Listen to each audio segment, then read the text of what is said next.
Hello there and welcome to History for Lunatics. I'm glad you're here tonight. Get comfortable wherever you happen to be listening. Maybe you are in bed, maybe you're sitting on the couch with the lights turned down, maybe you are driving somewhere late with Los Angeles looking very far away from wherever you are. Because tonight we're going to Los Angeles, but not the Los Angeles of movie premieres, beaches, studio gates, or expensive houses sitting above the city. We're going to a police station. More specifically, we're going to the Rampart division of the Los Angeles Police Department during the 1990s, and into a story that became one of the most damaging police corruption scandals in the history of the city. There is a strange problem with police scandals. When they first begin, they rarely look like scandals. They usually look small, a missing piece of evidence, a report that does not quite match what a witness remembers. An officer whose explanation sounds possible, even if something about it feels wrong. A defendant insisting that the police planted evidence. Another person saying he was beaten after he surrendered. Another family saying the official story cannot possibly be true. Individually, those things are easy to dismiss. Criminal defendants accuse police officers of misconduct all the time. Witnesses remember events incorrectly. Paperwork gets lost. Evidence gets misplaced. Officers make mistakes. People lie. But what happens when the officer is the one lying? What happens when the evidence really was planted? What happens when the person telling the judge that a suspect had a gun knows perfectly well that the suspect did not? And what happens when the people committing crimes are also the people carrying badges, writing the reports, giving testimony, and deciding which version of an event enters the official record? That is where the Rampart story becomes difficult. Because this was not simply a story about police officers breaking departmental rules. The allegations and proven misconduct that emerged from Rampart included false arrests, fabricated evidence, perjury, theft of narcotics, unjustified violence, and the framing of people for crimes. The scandal eventually forced Los Angeles to examine not only the conduct of individual officers, but the systems that had allowed serious misconduct to remain hidden. In May 2000, the United States Department of Justice informed city officials that its investigation had found a pattern or practice within the LAPD involving excessive force, false arrests, and unreasonable searches and seizures. Before we get there, though, I want to ask you something. Where are you listening from tonight? And when you think about a police officer, what is the first thing you assume? Not what you think about police politically. Not whether you generally trust them or distrust them. Something simpler. If a police officer stands in a courtroom, raises a hand, takes an oath, and tells a judge that something happened, how much weight does that statement carry in your mind? Probably quite a lot. That is important to remember as we move through this story, because the power involved in the Rampart scandal did not come only from guns, badges, uniforms, or the ability to make an arrest. It came from credibility.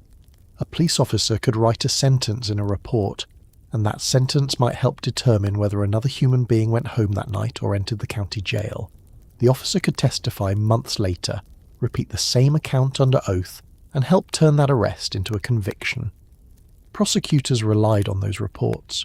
Judges read them. Juries heard them. Other officers often began their own work from the assumption that the information was accurate. Most of the time, that system depends on something very basic. The officer is expected to tell the truth. Take that away and almost everything becomes unstable. Before we continue, if this kind of long-form history is something you enjoy settling into, you can subscribe and give the video a like. There is no need to interrupt what you are doing. Whenever you feel like it is fine. And if you want to leave a comment telling me what time it is where you are listening from tonight, I always enjoy seeing how far these stories travel. Now let us go back to Los Angeles. The date we need to keep in mind is September 1999. Los Angeles had already spent most of the decade arguing about policing. 8 years earlier, in March 1991, the beating of Rodney King by LAPD officers had been captured on videotape. The following year, after 4 officers were acquitted in state court, Los Angeles erupted into days of unrest, violence, fires, looting, and enormous tension between communities and law enforcement. The Department of Justice would later describe the 1992 unrest as following the acquittal of the 4 officers charged in connection with King's videotaped beating. That history matters because when the Rampart scandal surfaced later in the decade, Los Angeles was not discovering police controversy for the first time. The city had already held inquiries. There had already been promises of reform. There had already been arguments over supervision, discipline, use of force, race, accountability, and what kind of institution the LAPD had become. Then came Rampart. At first, the trail did not begin with a shooting or an allegation of a false arrest. It began with cocaine. On March 27, 1998, the LAPD discovered that 3 kilograms of cocaine that had been checked out of its property division several weeks earlier had not been returned. Investigators began auditing records and physically checking evidence.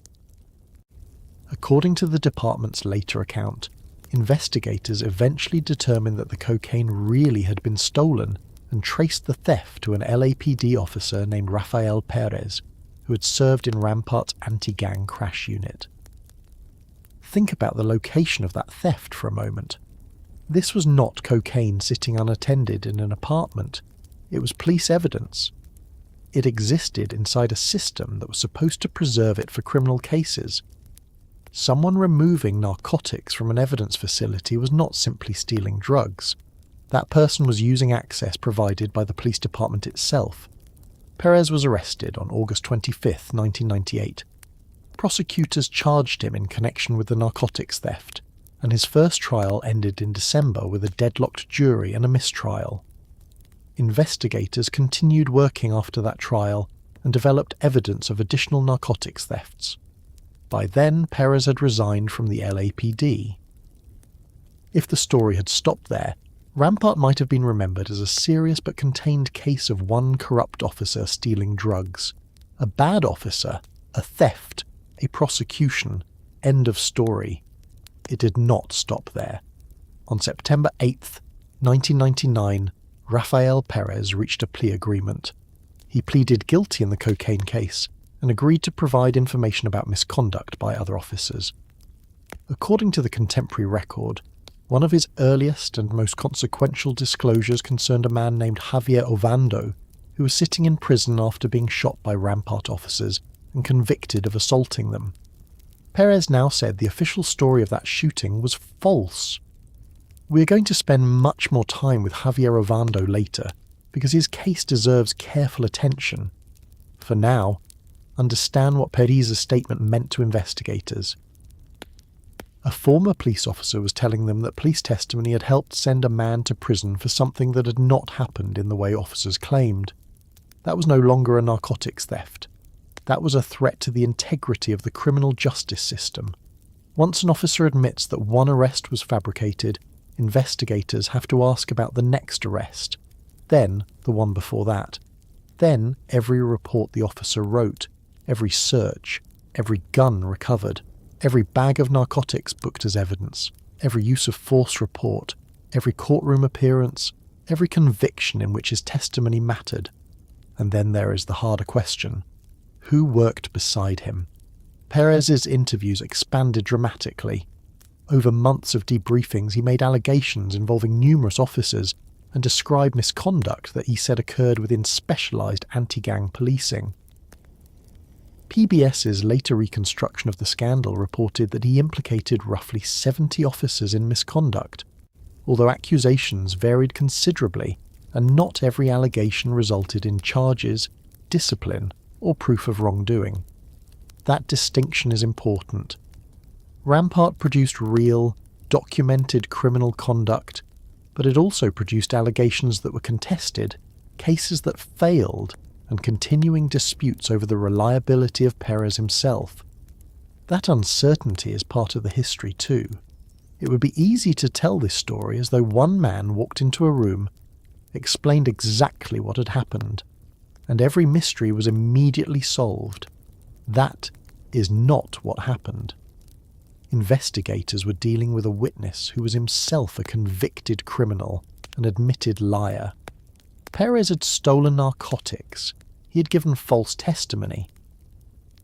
He was cooperating because he had something very valuable to gain from cooperation: a reduced sentence and protection from prosecution for additional misconduct, subject to the terms of his agreement. So investigators faced an uncomfortable situation. They had reason not to trust him. They also had reason not to ignore him, and some of the things he told them could be independently checked. Javier Ovando was real. His conviction was real. His injuries were real. The police reports existed. The evidence records existed. Other arrests existed. Court transcripts existed. Once investigators began comparing Perez's claims with those records, the scandal became much harder to contain. Within days of his cooperation becoming known, the consequences were already visible. The Los Angeles County District Attorney's Office moved to undo Ovando's conviction, and he was released from prison on September 16, 1999, after serving roughly 2.5 years. Additional convictions connected to questionable Rampart cases would later be overturned as prosecutors, and courts re-examined the work of the officers involved. Imagine being inside the LAPD while this was happening, not knowing the story with the benefit of hindsight, not knowing how large the scandal would become. You arrive for work and hear that a former officer caught stealing cocaine is talking. Then you hear that he has described a bad shooting. Then a prisoner is released. Then investigators want old reports. Then supervisors want arrest files. Then prosecutors begin looking at convictions. Then reporters begin calling. Now the question inside the department changes. It is no longer, what did Rafael Perez do? It becomes, how many cases are there? That is a very different question. By January 2000, the Rampart Task Force had grown to more than 30 detectives. LAPD said investigators had conducted more than 300 interviews with defendants and witnesses, travelling to correctional facilities across California and to several other states, and even going outside the United States to locate people who had been deported after cases connected to the investigation. Pause on that for a second. Imagine trying to reconstruct a false arrest years after it occurred. The officer has written a report. The report appears official. The prosecutor relied on it. The defendant may have pleaded guilty rather than risk a longer sentence. The person may now be in prison hundreds of miles away. Another witness may have moved. Another may have been deported. Physical evidence may no longer exist. Memories have changed. And the officer whose account formed the foundation of the case may now be accused of lying. This is one reason police corruption can cause damage far beyond the original act. If someone steals money, investigators can sometimes calculate the loss. When an officer corrupts evidence or testimony, the damage moves into every case that evidence touched. You have to reopen things that the justice system had already declared finished. Old convictions become questions again. Old testimony has to be reread. Prosecutors have to decide whether they still trust witnesses they once placed in front of juries. Defense attorneys begin searching old files. Families begin asking whether people they believed were guilty may have been framed. People who always said the police lied begin saying, with understandable frustration, that nobody listened until another police officer finally admitted it. And honest officers working in the same department find their own credibility damaged by conduct they may have had nothing to do with. That last part is easy to overlook. A corruption scandal does not only harm people who were falsely arrested or abused, although they carry the most direct harm, it also damages the ordinary functioning of policing. An officer can arrive at a genuinely dangerous scene and need a witness to cooperate. That witness may now hesitate. A detective may present legitimate evidence to a prosecutor, and the prosecutor may examine it differently, because the department has already been caught mishandling evidence elsewhere. A jury may hear an officer testify and wonder whether the uniform deserves the automatic credibility it once received. Trust is not an extra feature of policing. The entire system needs it. By September 22, 1999, LAPD, Chief Bernard C. Parks had announced an extensive board of inquiry to examine the corruption within Rampart area. and the management failures surrounding it. The inquiry was tasked with looking at supervision, operational systems, integrity, officer-involved shooting procedures, use of force systems, corruption investigations, and the work produced by officers connected to the scandal. When the department released its Board of Inquiry report in March 2000, it acknowledged serious failures in oversight. The LAPD's own public summary said that more vigorous and coordinated supervision of Rampart operations, particularly crash, might have prevented, discouraged, or uncovered misconduct earlier. The report generated 108 recommendations touching hiring, personnel practices, corruption investigations, operational controls, training and supervision.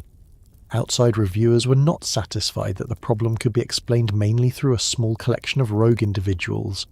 The Rampart Independent Review Panel later examined broader structural issues, including civilian oversight and departmental culture. Other critics argued that the department's first internal report minimised deeper organisational problems. The disagreement mattered because the answer determined what reform would look like. If Rampart was only the work of a few corrupt officers, the solution was to remove those officers. If management systems and police culture had allowed misconduct to survive, replacing individuals would not be enough. The federal government eventually reached the second kind of conclusion.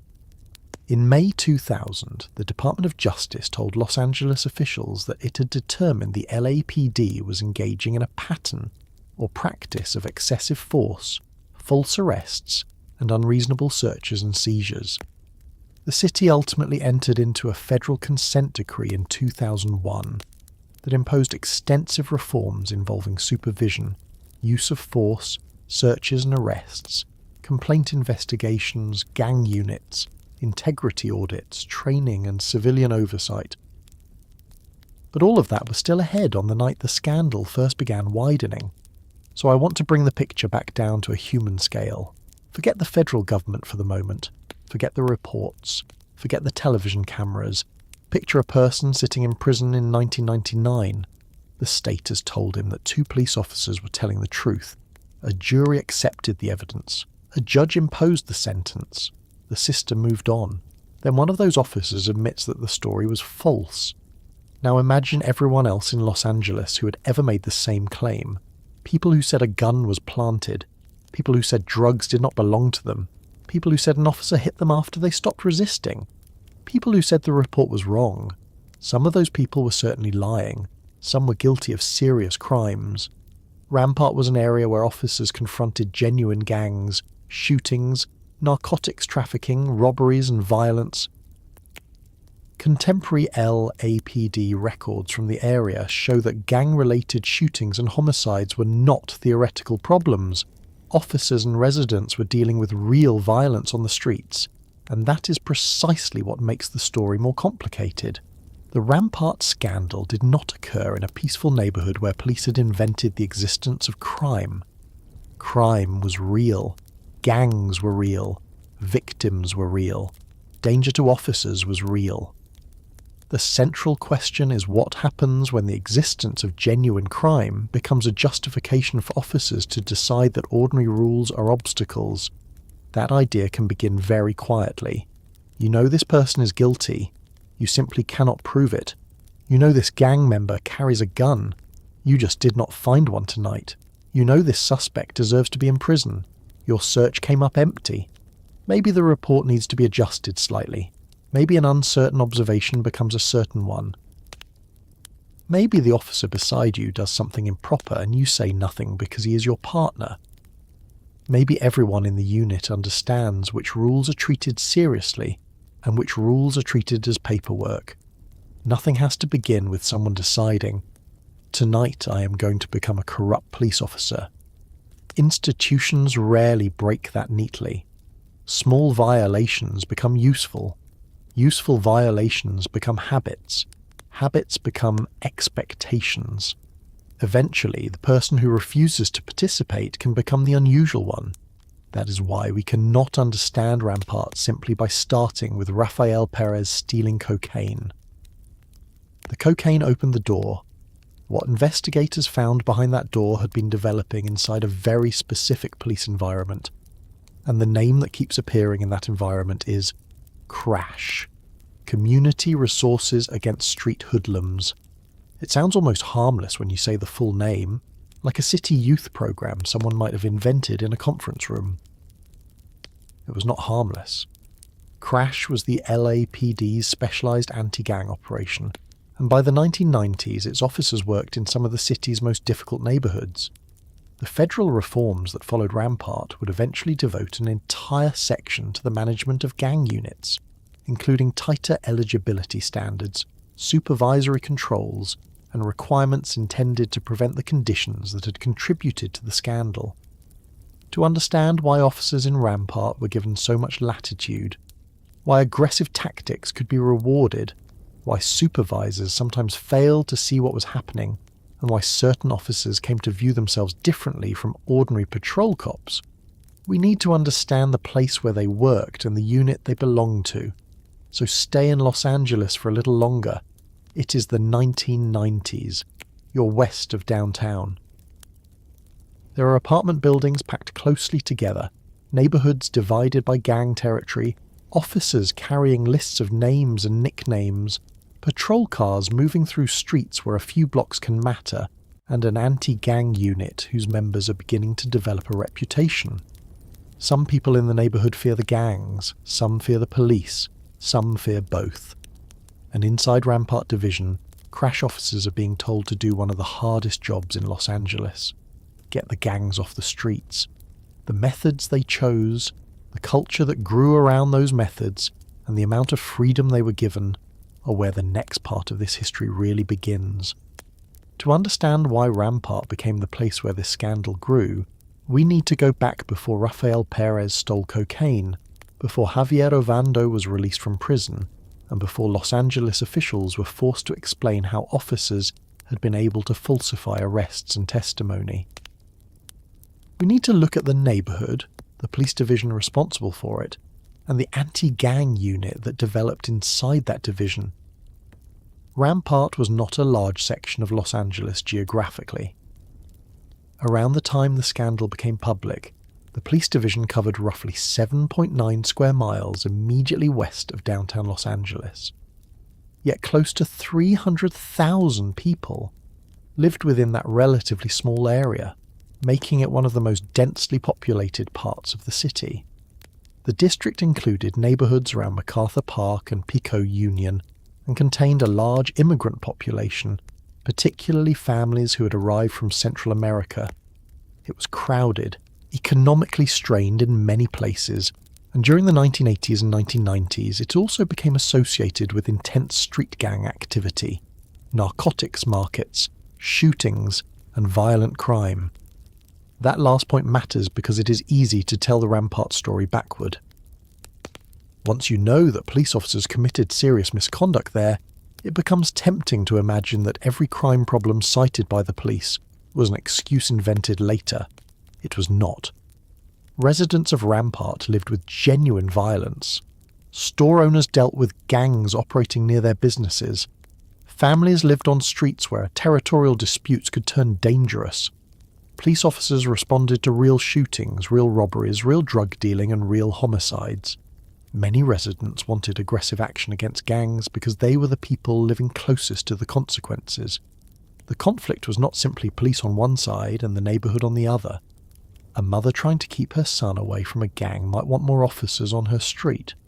A shopkeeper might want gang members removed from the sidewalk outside his business.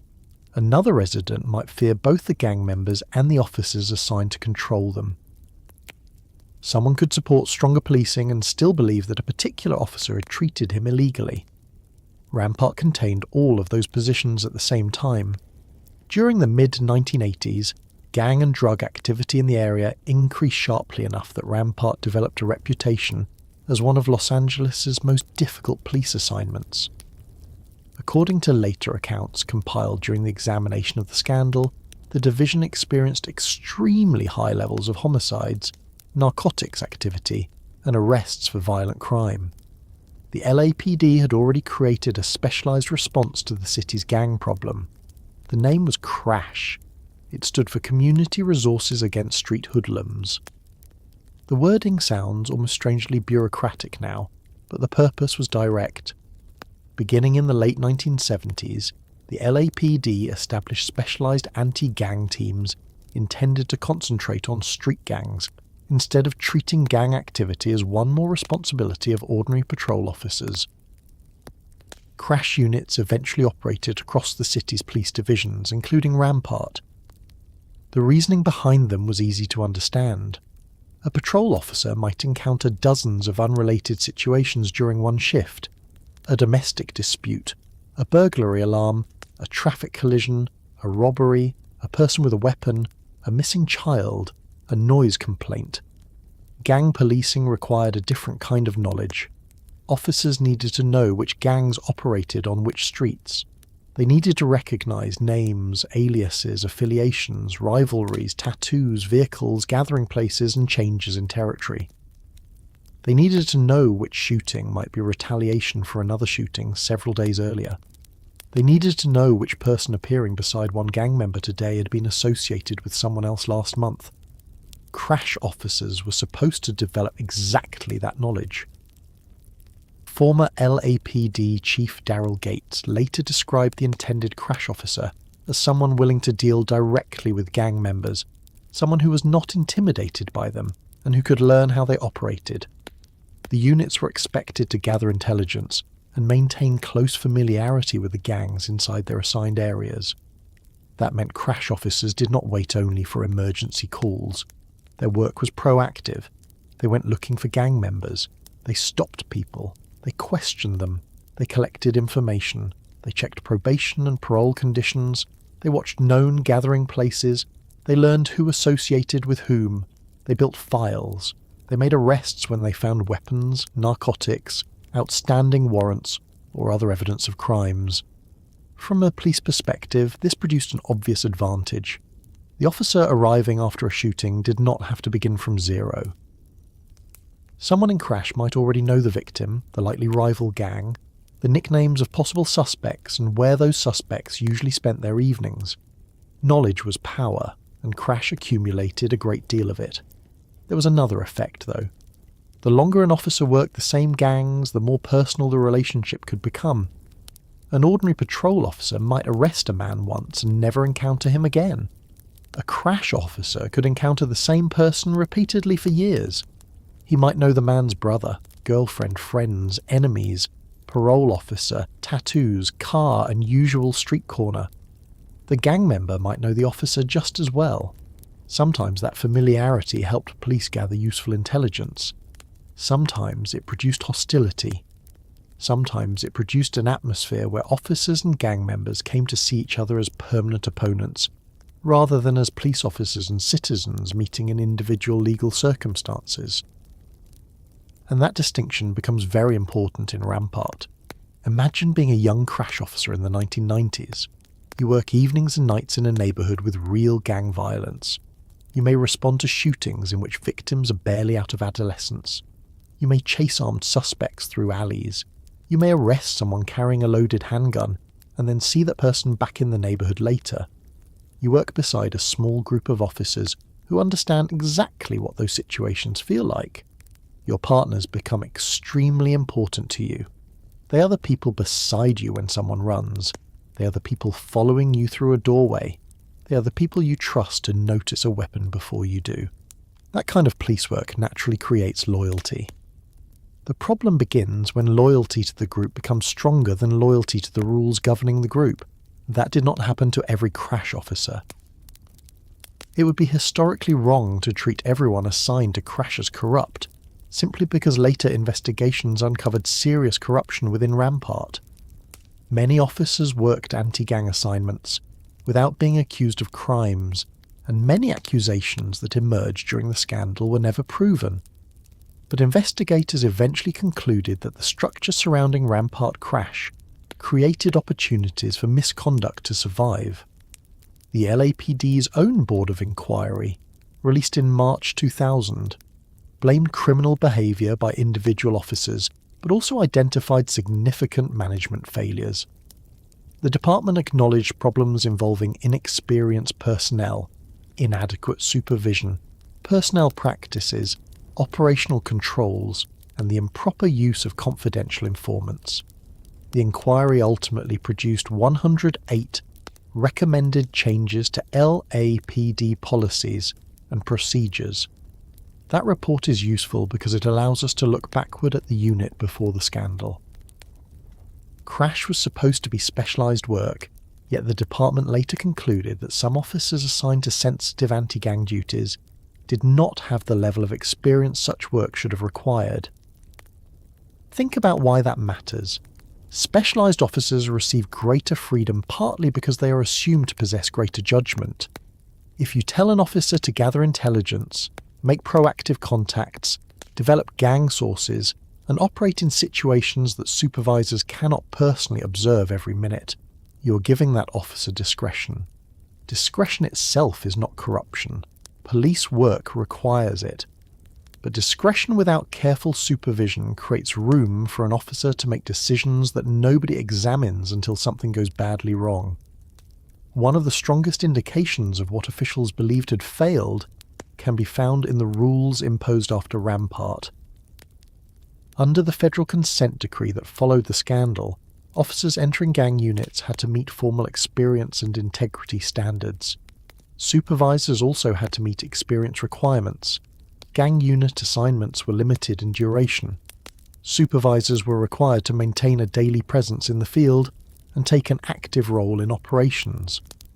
Officers were required to operate from police facilities, use marked vehicles except where specifically authorised otherwise, attend patrol roll calls, and avoid unauthorised insignia identifying themselves with a particular unit. Gang units were also subjected to recurring audits. Those rules were written after the damage had been discovered. They tell us what officials thought needed tighter control, selection, supervision, time spent in specialised units, officer identity, vehicle use, informants, arrest reports, daily management, auditing. None of those subjects sounds dramatic, but corruption often grows in administrative spaces that seem boring until someone notices what the missing controls allowed. Rampart Crash also operated during a period when Los Angeles placed enormous pressure on police to suppress gangs. That pressure affected the way success was understood. An anti-gang officer was expected to produce. Arrests mattered. Weapons recovered mattered. Narcotics recovered mattered. Gang intelligence mattered. Taking a dangerous person off the street mattered.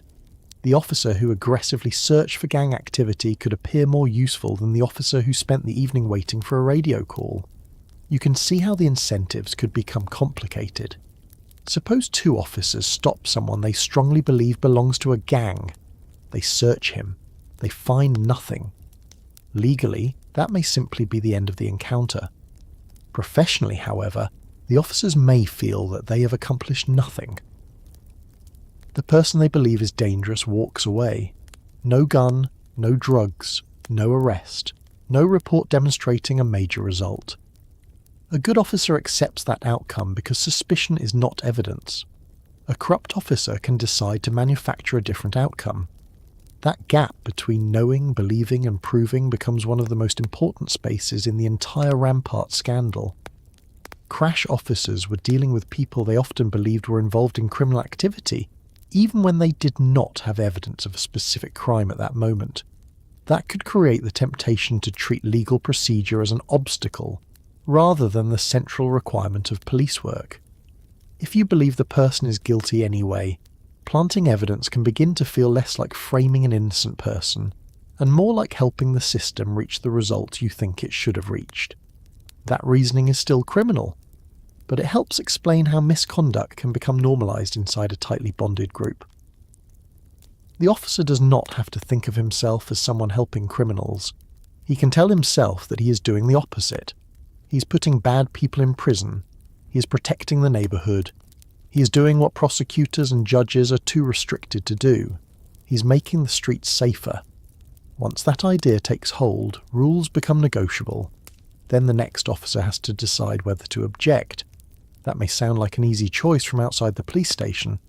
It is harder inside a specialised unit where officers depend on each other. Reporting your partner can mean ending his career. It can mean becoming the person nobody trusts. It can mean wondering whether the officer beside you tomorrow will take the same risks for you after you reported another officer yesterday. This does not excuse silence. It explains why police departments require systems that do not depend entirely on one officer voluntarily turning against another.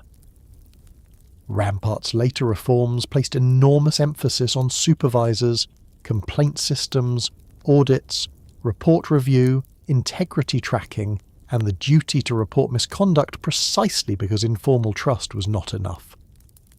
The consent decree required supervisors and auditors to examine arrest reports, use of force reports, searches, confidential informants, and other work for signs of inconsistency or untruthfulness.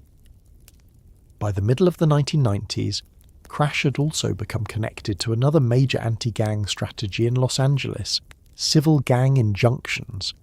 These injunctions allowed courts to prohibit specifically identified gang members from engaging in certain activities within defined geographic areas. Depending on the order, restrictions could include associating publicly with other named gang members or engaging in other conduct that would otherwise be legal. The strategy depended heavily on police intelligence. Someone had to identify who belonged to the gang. Someone had to describe the gang's activities. Someone had to provide sworn information supporting the request. Crash officers frequently supplied that information. During the mid-1990s, gang injunctions gained support among some residents and business leaders who wanted relief from gang activity. But after Rampart officers were implicated in falsifying evidence and testimony, confidence in some of those sworn statements became much harder to maintain, and injunctions connected to compromised officers came under scrutiny. Again, the central issue was credibility. Crash did not merely arrest people. Its officers created information that moved through the rest of government. A name written into a gang file could matter later. An officer's declaration could matter in court. A description of someone's associations could affect how prosecutors or other officers treated that person. That meant an unethical crash officer had access to something more powerful than physical force. He had access to the official story about who a person was. Rampart Crash developed a particularly strong internal identity. Rafael Perez later portrayed the unit as intensely cliquish, and described officers treating membership almost like entry into a separate organisation within the department. Some of his broader claims remained disputed, and investigators themselves eventually questioned parts of his credibility, so his descriptions have to be handled carefully. But independent investigations did find enough problems involving Rampart's culture, supervision, and officer conduct that the LAPD's own inquiry called for major changes. The symbolism surrounding the unit gives you some sense of that identity. Accounts of Rampart Crash described a unit insignia built around a skull, a cowboy hat, and playing cards associated with the so-called dead man's hand. Officers developed a reputation for seeing themselves as a group apart. Perez alleged that shootings could carry status inside the unit, although claims about specific rituals and informal rewards became part of the larger body of allegations that investigators had to evaluate rather than simply accept. The important point is not the artwork. Police units everywhere create patches, nicknames, traditions, jokes, and group identities. The problem is what happens when the group begins setting its own standards. That is the dividing line. An effective specialised unit can have strong morale and still remain tightly controlled by departmental rules. A dangerous unit develops its own definition of acceptable behaviour and protects members who follow that internal definition. Rampart began showing warning signs before Rafael Perez ever agreed to cooperate. One of the clearest came in February 1998. A Rampart Crash officer named Brian Hewitt brought an 18th Street gang member named Ismael Jimenez into the station for questioning. Jimenez later alleged that Hewitt beat him while he was handcuffed, striking him badly enough that he vomited blood. Hospital personnel notified the LAPD after Jimenez was released and sought medical attention. The department investigated. Hewitt was eventually fired, as was another officer, Ethan Cohan, whom the department concluded had known about the beating and failed to report it promptly. That incident is worth examining closely because it did not happen during a chaotic foot pursuit. It did not happen while an officer was trying to control someone holding a weapon. It happened inside a police facility. A suspect was already in custody. If the allegation was correct, the danger came after police had already gained control of the situation. And another officer's responsibility was not only to avoid participating, but to report what had occurred. That second issue would become central to Rampart. Corruption rarely survives because every person nearby participates equally. It survives when enough people participate, enough people look away, and supervision fails to identify the difference. Around the same period, other incidents involving officers with Rampart connections were attracting attention. In March 1997, undercover LAPD officer Frank Liga shot and killed off-duty officer Kevin Gaines during a road confrontation. Investigators ultimately concluded that Liga's shooting was within policy, but the investigation into Gaines exposed troubling questions about off-duty associations and relationships involving officers and death row records. Later that year, LAPD officer David Mack was implicated in a $722,000 bank robbery after his girlfriend, an assistant bank manager, confessed to helping arrange it. Mack was convicted in federal court. Rafael Perez, who had previously worked with Mack, attracted investigators' attention partly because of their association. These incidents were not proof that Rampart crash as a whole was criminal. But from an investigator's point of view, the number of unusual connections was becoming difficult to ignore. A police officer involved in a bank robbery, questions about officers outside associations, a station house beating involving crash personnel, then cocaine disappearing from a police evidence room. By May 1998, Chief Bernard Parks created an internal task force because officials were concerned that they might be looking at more than unrelated acts of misconduct. Yet even at that point, the full nature of Rampart had not been exposed. The department was still looking at individual incidents. That distinction is important. Organisations are usually comfortable investigating a bad event. They are much less comfortable asking whether the event reflects the way a unit operates. If one officer steals, arrest him. If one officer beats a prisoner, discipline him. If another commits a robbery, prosecute him. Each response can be correct while still missing the larger picture. The more difficult question is whether those officers existed inside an environment that failed to detect warning signs earlier. The LAPD's Board of Inquiry later admitted that more vigorous and coordinated supervision of Rampart, and crash in particular, might have prevented misconduct, discouraged it, or uncovered it sooner. That is a significant admission.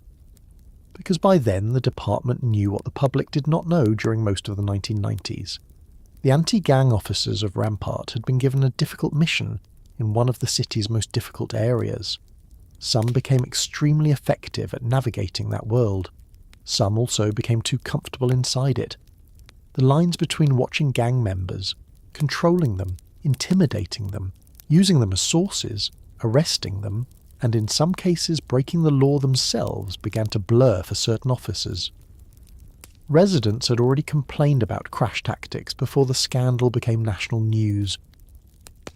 After Perez's accusations surfaced, former gang members and community activists described encounters involving harassment, beatings, planted evidence, and other abuses.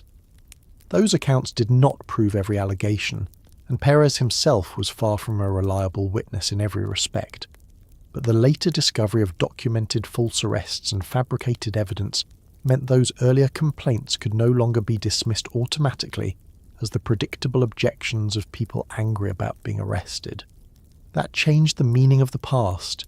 A complaint that had once sounded implausible could now be reopened. An arrest report that had once settled an argument could now become the object of the argument. A crash officer's reputation for being aggressive could now mean several different things. Maybe he was an excellent gang investigator. Maybe he was willing to take risks other officers avoided. Maybe he was cutting corners.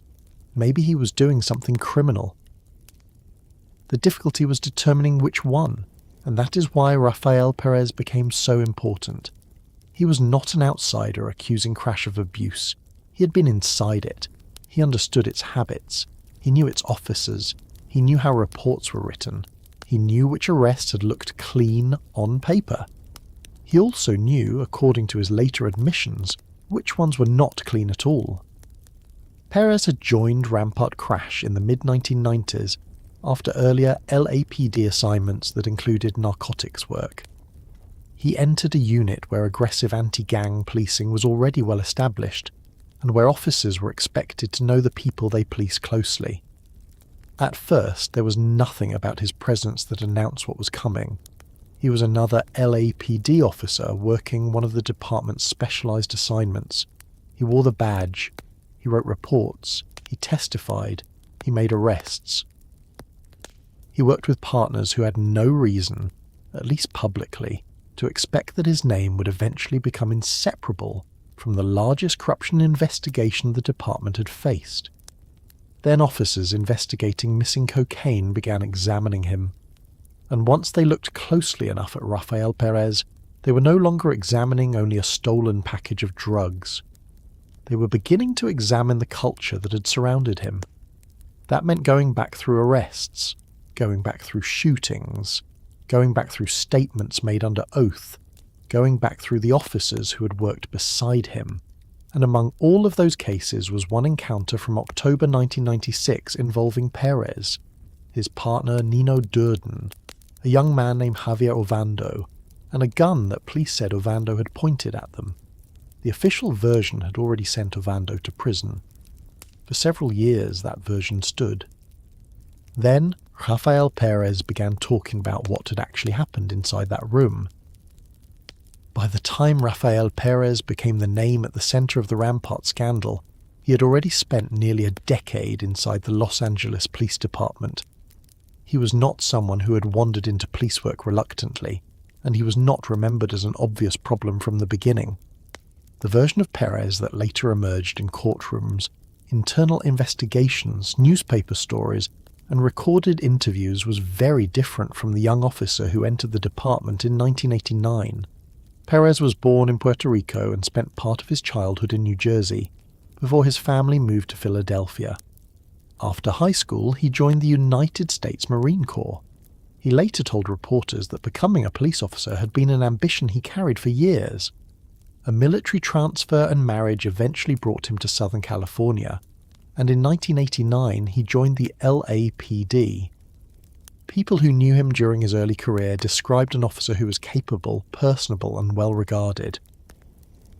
He served as a squad leader in his police academy class, an early indication that the department did not initially see him as someone likely to become a corruption problem. That beginning is important because corruption stories are often easier to understand when the person at the centre arrives already looking corrupt. Perez did not. He arrived wearing the same uniform as everyone else. He completed the academy. He worked ordinary assignments. He learned the language and procedures of the department. He learned how an arrest was supposed to be made, how evidence was supposed to be handled, how reports were supposed to be written, and what an officer was required to say under oath. Everything that came later happened after he knew those rules. During the early 1990s, Perez moved into narcotics work and participated in undercover operations. Narcotics policing required officers to operate much closer to the criminal world than ordinary patrol work often did. Officers dealt with dealers, informants, drug money, hidden weapons, controlled purchases, surveillance, and evidence that could be worth enormous sums outside the police station. Perez worked on undercover narcotics by teams, and one of the officers he became close to was David Mack. Mack would later become notorious for reasons entirely separate from the ordinary work of an LAPD narcotics officer. In November 1997, Mack was involved in the robbery of a Bank of America branch in Los Angeles, in which more than $700,000 was stolen. He was later convicted in federal court. Investigators examining Mack also learned that shortly after the robbery, he had travelled to Las Vegas with Perez and another officer and spent thousands of dollars gambling. That fact did not prove Perez participated in the robbery, and he was not convicted of taking part in it, but his connection to Mack became one of several relationships investigators examined as concern grew about criminal conduct involving LAPD officers. Years earlier, Perez had regarded Mack as more than a casual colleague. According to Perez, the two became close during narcotics work, and he credited Mack with helping save his life during an undercover operation that became dangerous. Police partnerships can become intense for understandable reasons. The person beside you may be the one who notices danger first. He may be the person who arrives when an undercover transaction suddenly goes wrong. Trust develops quickly when the consequences of a mistake can be physical rather than professional. That kind of trust is valuable in policing. It can also make relationships between officers unusually difficult for investigators to examine from the outside. By 1995, Perez had moved into Rampart Crash. He now belonged to the anti-gang unit we have already begun to understand.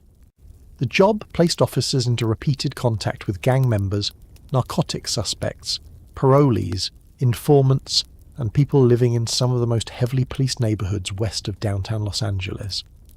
Crash officers were expected to be proactive. They did not simply answer calls. They developed information, looked for wanted gang members, searched for guns and drugs, and tried to disrupt gang activity before another shooting occurred. Perez later claimed that he entered an environment where certain forms of misconduct had become accepted among some officers. That claim has to be handled carefully. Perez eventually accused dozens of LAPD employees of wrongdoing, and not everything he said was proven. Some officers he implicated were never charged. Some cases collapsed. Other participants later gave accounts that contradicted portions of Perez's version.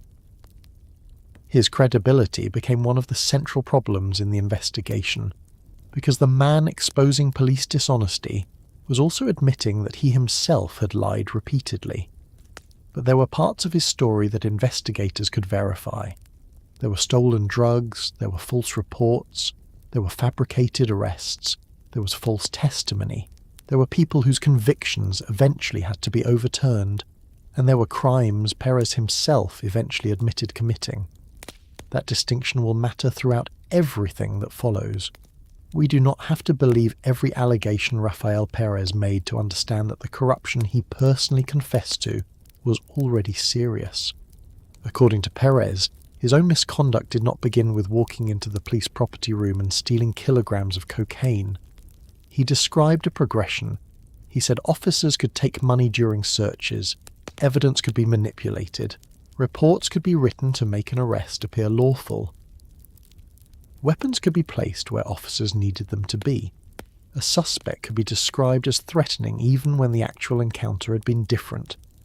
In Perez's account, misconduct could be justified internally by the belief that the people being targeted were gang members who were guilty of other crimes anyway.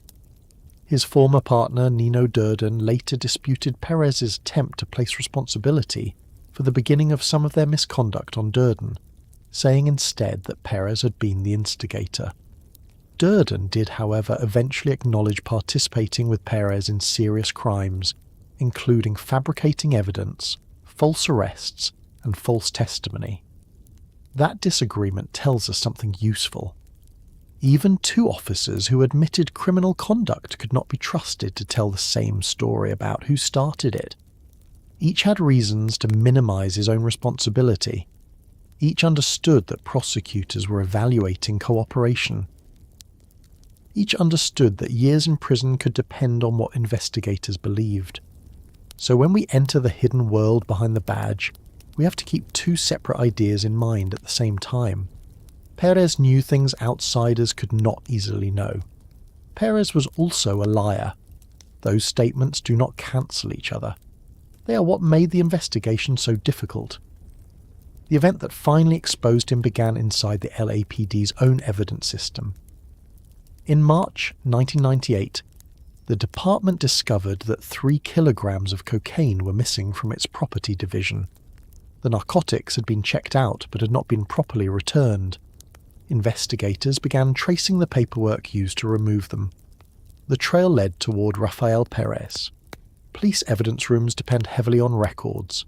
When narcotics are seized during an arrest, officers cannot simply carry them around indefinitely.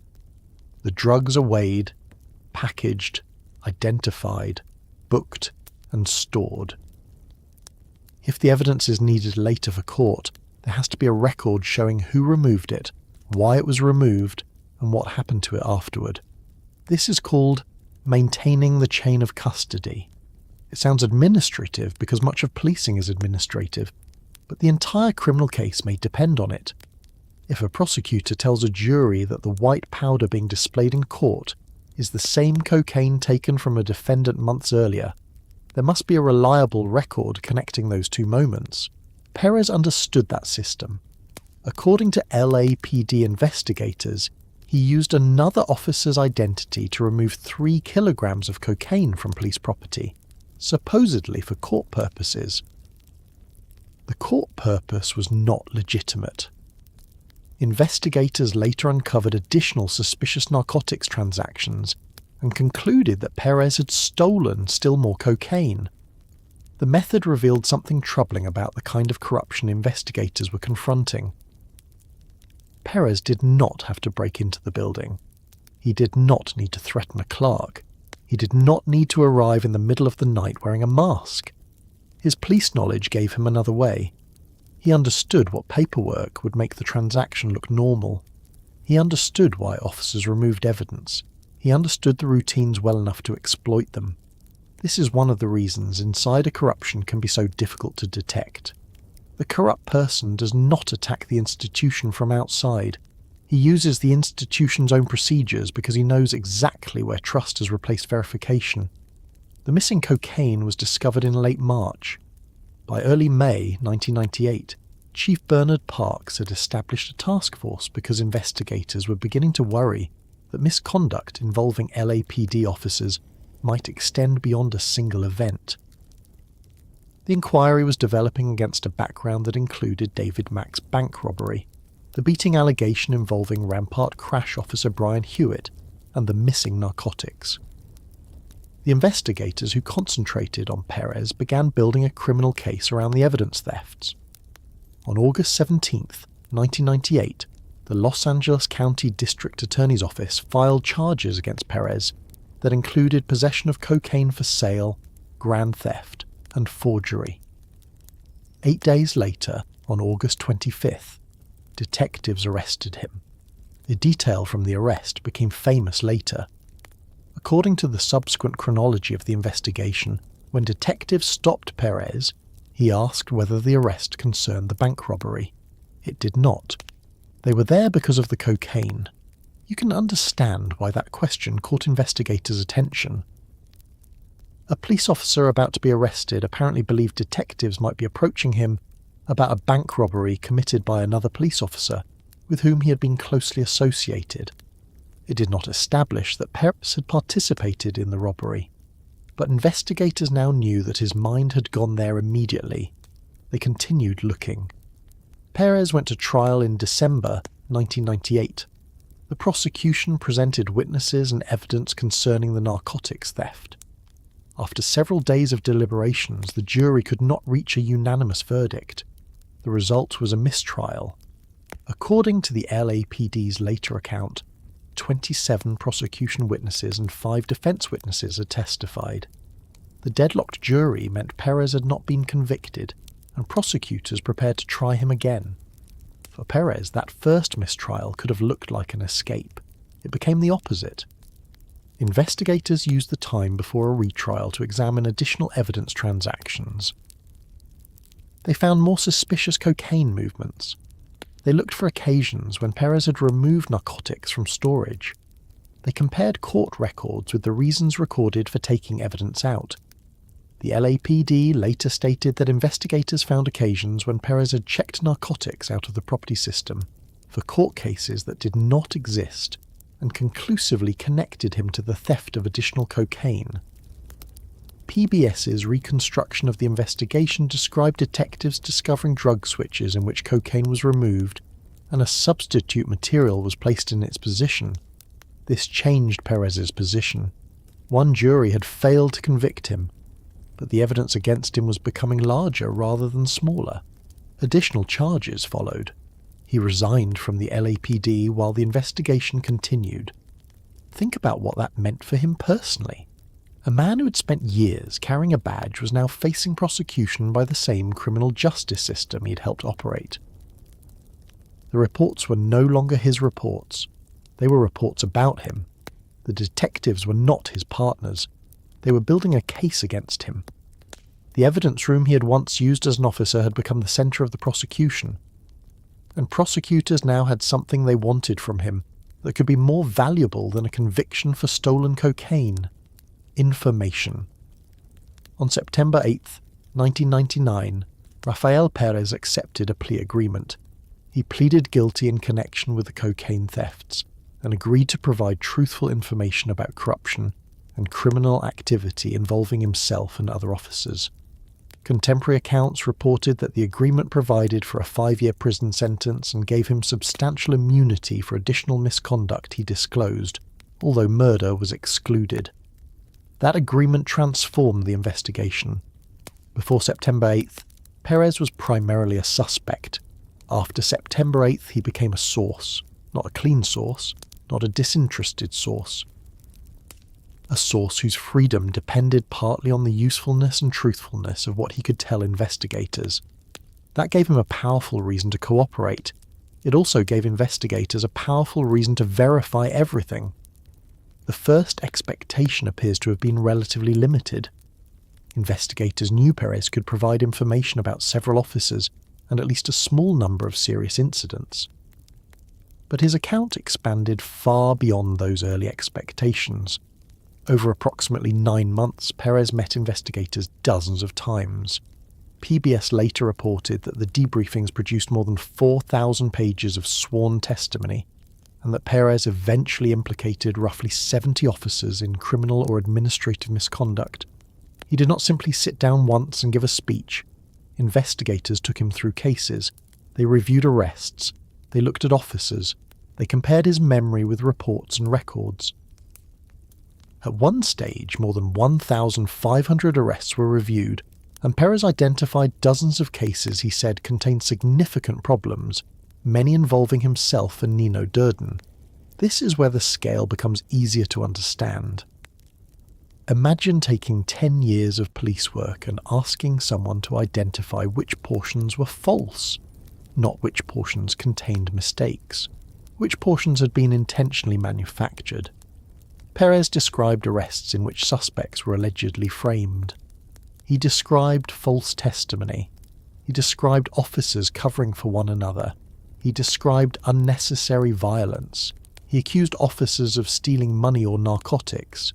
He described guns allegedly carried for the purpose of planting them after questionable shootings or arrests. Some allegations were eventually supported by additional evidence. Some remained accusations. Some were challenged by the very officers he named. And Perez's credibility weakened as investigators tested parts of his broader story. Frontline later reported that he failed multiple polygraph examinations relating to certain allegations, one reason prosecutors found it difficult to build criminal cases against every officer he accused.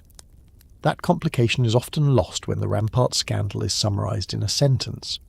You may hear that Rafael Perez exposed 70 corrupt officers. That is too simple. He implicated approximately 70 officers in misconduct of varying seriousness. That is not the same thing as 70 officers being proved guilty of crimes. Some were disciplined, some resigned, some were prosecuted. Some convictions against officers were later overturned. Some allegations could not be substantiated. The scandal contained confirmed corruption, an unresolved accusation at the same time. For investigators, the challenge was separating one from the other. They could not simply accept Perez because he wore a badge. That privilege had already disappeared. They also could not dismiss him because he was a criminal. He was describing events that only participants might know, and some of the records were beginning to support him. His value was not that he suddenly became trustworthy. His value was that he knew where to tell investigators to look. That difference explains much of what happened next. If Perez said drugs had been planted, investigators could examine the arrest report. If he said another officer was present, they could check assignment records. If he said someone had been convicted on false testimony, prosecutors could pull the court transcript. If he described a particular shooting, investigators could reopen the shooting file. If his version contradicted the official one, they could ask whether physical evidence supported either account. And every time one serious claim checked out, the next claim became harder to ignore. Perez was also describing a type of corruption that depended heavily on the authority of the badge. Consider what planting a gun actually requires. The physical act may take only seconds. The power comes afterward. An officer writes that the suspect possessed the weapon. Another officer supports the account. The gun is booked into evidence. A prosecutor receives the report. The defendant is charged. If the case reaches court, the officer takes an oath and repeats the story. The fabricated event slowly becomes an official event because each stage of the justice system receives information from the stage before it. The defendant can deny it. But now look at who is speaking on the other side. Police officers, evidence, written reports, perhaps photographs, perhaps matching testimony from partners. A person accused of a gang-related crime may have a criminal record of his own. The jury has to decide whom to believe. That was the advantage corrupt officers possessed. They did not only know how to break the law, they knew how the law proved things. Perez knew which details had to appear in a report to justify a search. He knew what language could establish probable cause. He knew what prosecutors expected to see. He knew how officer safety could explain the use of force. He knew how a weapon recovery strengthened a case. He knew the questions attorneys would ask in court because he had answered them before. When that knowledge is used honestly, it is professional experience. When it is used to manufacture a case, it becomes a method for turning a lie into something that can survive legal review. Perez eventually began giving investigators his explanation for how he crossed that line. He portrayed Rampart Crash as an environment where officers sometimes came to believe that conventional rules were inadequate for fighting gangs.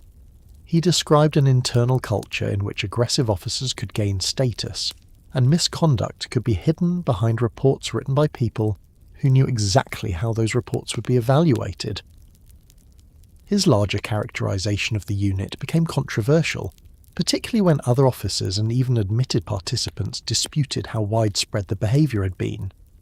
The LAPD's own later inquiry did not accept the idea that every crash officer had been corrupt. It did accept that serious failures had occurred. The department identified inadequate supervision, problematic personnel decisions, weaknesses in complaint investigations, and poor controls around specialised officers as issues requiring major changes. Perez therefore occupied an unusual position. He was evidence of individual criminality. He was also the person pointing toward institutional failure. He had helped create the scandal. Then he became the witness who allowed investigators to see parts of it. There is no need to turn him into a hero for cooperating. He began cooperating after investigators caught him, and after additional evidence increased his legal exposure. He received a substantial benefit for talking. People had already been harmed before he said anything. At the same time, without his admissions, some of those cases might have remained closed for years. That uncomfortable combination is central to the history. A corrupt officer became one of the most important witnesses against police corruption. The person who had helped create false official records now had to persuade investigators to believe his unofficial account of how those records were created. And the system could not decide whether he was telling the truth merely by listening to him. It needed a case that could be tested. Perez gave them one. He told investigators about a young man who had been shot by police in October 1996. The man's name was Javier Ovando. The official police account said Ovando had entered a confrontation with Perez and Nino Durden and had pointed a gun at them. The officers shot him. Ovando survived but was left severely injured. He was prosecuted for assaulting the officers. The officers testified. The court believed the case presented against him. Ovando received a long prison sentence. For almost 3 years, that was the accepted record. Then Perez sat across from investigators and said the accepted record was false. This allegation was different from a vague statement about bad behaviour inside crash. There was a victim whose location was known. There were medical records. There was a gun entered into evidence.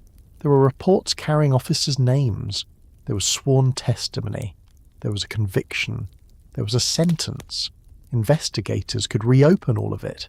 And if Perez was telling the truth about Javier Ovando, they would not be looking at an officer who had merely stolen cocaine from police storage.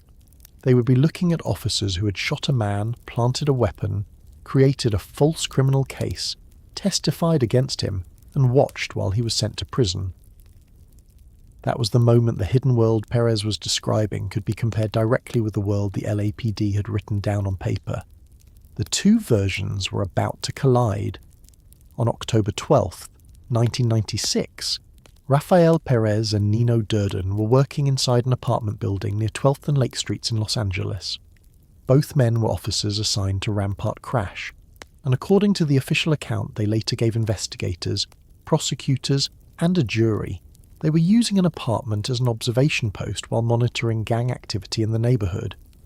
The location made sense for the kind of work crash officers performed. The area was associated with the 18th Street Gang, one of the largest street gangs operating in Los Angeles, and anti-gang officers regularly used apartments, rooftops, vehicles, and other positions from which they could watch suspected drug dealing or gang activity without immediately being noticed. Perez and Durden would later say they had been inside the apartment for several hours when they heard movement outside. What happened next became one of the most important events in the entire Rampart scandal. According to the original police version, Javier Francisco Ovando suddenly entered the apartment carrying a Tech 22 semi-automatic firearm. Durden and Perez said Ovando presented an immediate threat. Durden fired first, Perez fired as well, and Ovando was struck several times. When other officers arrived, Ovando was lying badly wounded on the floor. A gun was beside him. That detail appeared to answer the most important question immediately. Why had the officer shot him? Because he had a gun. The case looked straightforward. Two anti-gang officers conducting surveillance had been surprised by an armed gang member. They had fired in response to a deadly threat. The suspect had survived. The weapon was recovered. The officers had witnesses in each other. Their account was documented in police reports. For almost 3 years, that was the version Los Angeles officially accepted. It was false. Javier Ovando was 19 years old at the time.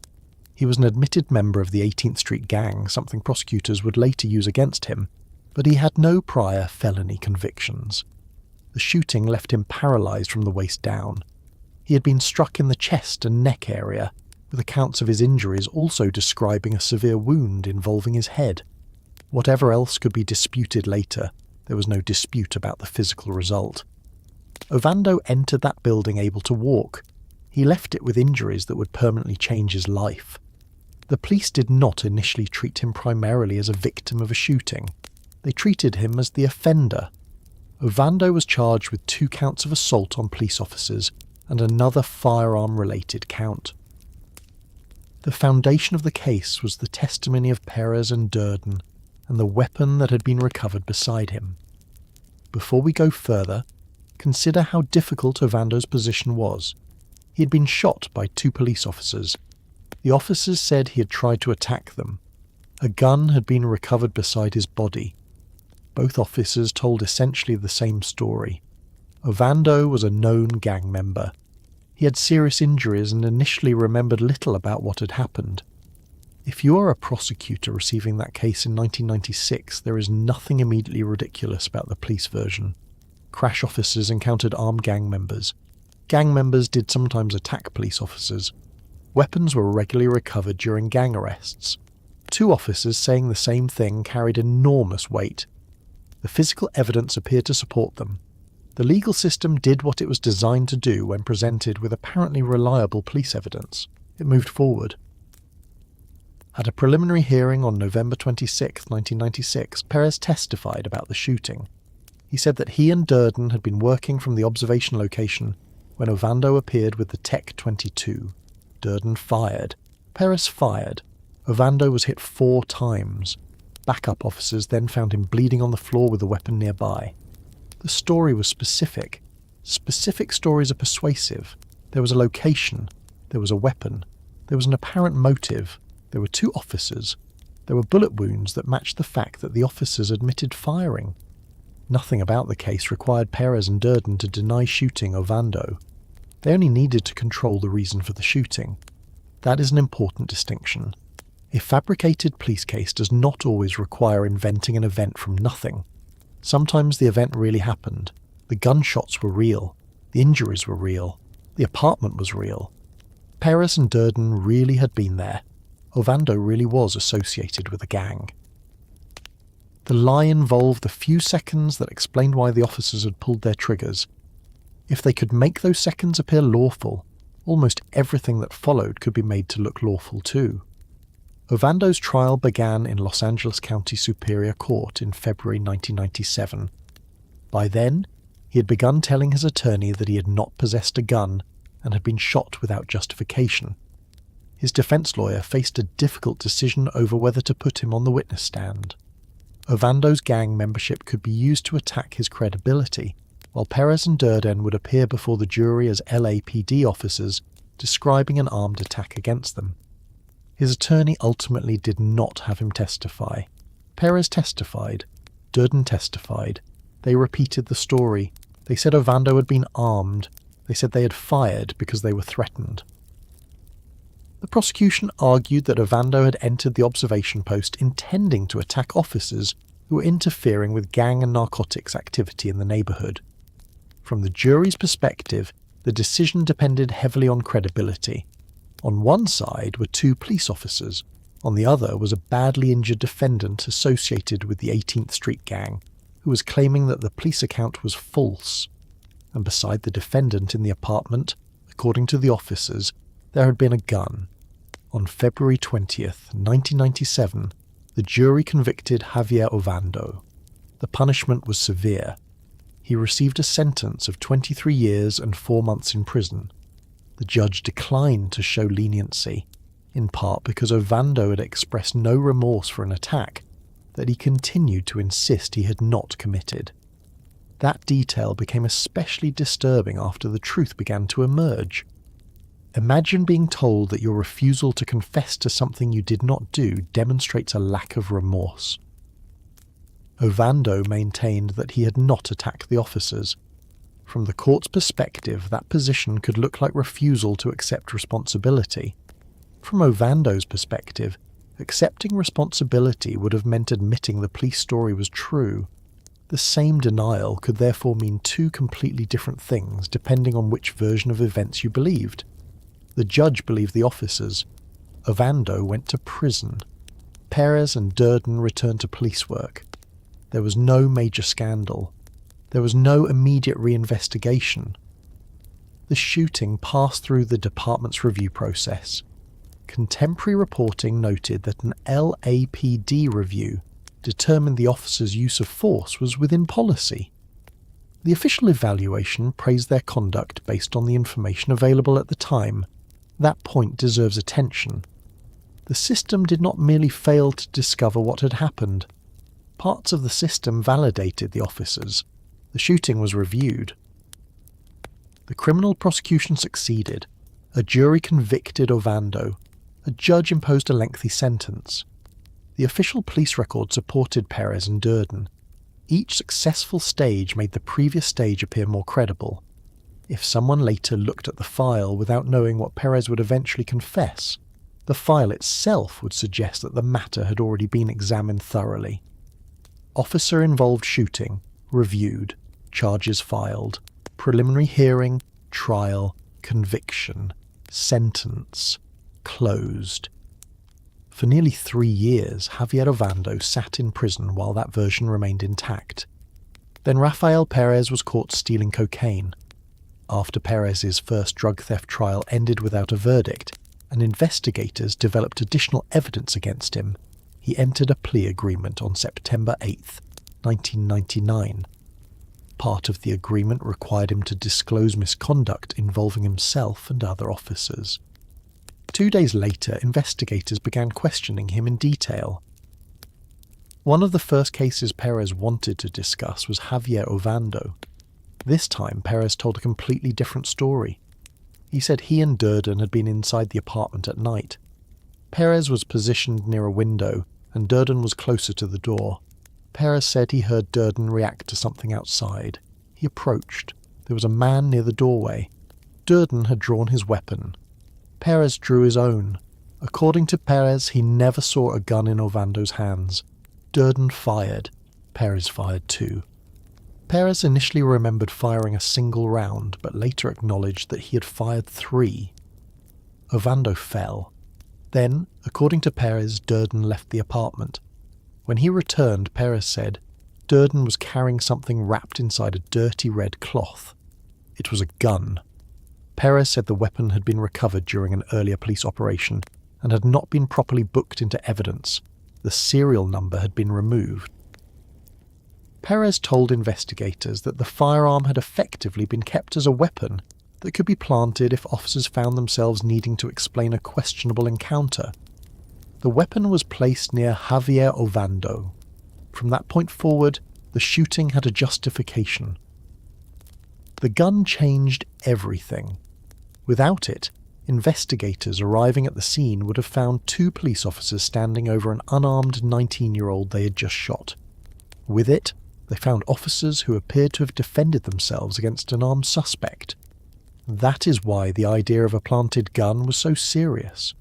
The weapon did not merely create one false fact. It changed the interpretation of every other fact at the scene. The officers had fired multiple rounds. Why? Because Ovando had a gun. Ovando had been shot repeatedly. Why? Because the officers were stopping an armed attack. He was lying badly injured on the floor. Why? Because his own actions had forced the officers to shoot. Everything pointed back to the weapon. If the weapon was planted, the entire official story collapsed with it. Perez also admitted that he and Durden had supported the fabricated account afterward. They wrote reports, they gave statements, they testified. They allowed prosecutors to construct a criminal case around information they knew was false. And they watched Javier Ovando receive more than 23 years in prison. There was one complication investigators could not ignore. Perez's version of exactly how the shooting happened was not the only version. Ovando himself gave investigators an account that differed from Perez's description. When detectives interviewed him at Salinas Valley State Prison on September 11, 1999, Ovando told them that the apartment building was not simply abandoned in the way the officers had presented it. He said he lived in the building, on the same floor as the location the officers were using. He claimed that the officers had harassed him the previous day, and that on the day of the shooting they came to him, handcuffed him, and then shot him. That is much more deliberate than Perez's account. Perez portrayed the shooting as a sudden encounter that officers handled wrongly and then covered up by planting a gun. Ovando described conduct that sounded more intentional. Later, Nino Durden would provide yet another version. After reaching his own plea agreement, Durden admitted serious crimes involving the Ovando case and acknowledged that Ovando had been unarmed and framed. But he disputed Perez's attempt to place primary responsibility on him. Durden reportedly said Perez had been the one who planted the gun and organised the cover story. This is where the history requires some care. We can say with confidence that the original police version was false. We can say Ovando was unarmed. We can say a weapon was planted. We can say Perez and Durden presented false accounts that led to Ovando's conviction. Both officers eventually admitted criminal wrongdoing connected to the case. What is harder to establish with equal certainty is every second of the shooting itself. Perez blamed Durden. Durden blamed Perez. Ovando gave a different description from both. All three had reasons for their accounts to be examined critically. That does not weaken the central fact of the scandal. It demonstrates why investigators had to separate confirmed misconduct from the competing stories told by people involved in it. The most urgent matter in September 1999 was not determining which corrupt officer had first suggested the cover-up. It was getting Javier Ovando out of prison. Deputy District Attorney Richard Rosenthal was among the prosecutors confronted with Perez's confession. Ordinarily, a prisoner claiming wrongful conviction would seek habeas corpus relief through a defense attorney. In Ovando's case, the prosecution itself took the unusual step of asking a court to undo the conviction. The Los Angeles County District Attorney's Office filed the petition on September 16th, stating that perjury may have occurred during Ovando's trial and that his conviction should be overturned. The court granted the petition that same day. The conviction was vacated, the charges were dismissed, and Ovando was released. He had spent nearly 3 years imprisoned for an assault that the officers themselves had manufactured. There was another human detail waiting outside the legal record. Ovando had a young daughter. She had been born after his conviction. After his release, he returned to Los Angeles and met her for the first time. The release did not restore what had been lost. Ovando remained paralyzed. He used a wheelchair. His criminal conviction could be erased, but the injuries could not. Years later, Los Angeles agreed to pay him $15 million to settle his civil claims, at the time a major financial consequence of the corruption scandal. The case also created legal consequences for the officers. Durden eventually pleaded guilty to state and federal offences connected to the Ovando shooting and other misconduct and received a prison sentence.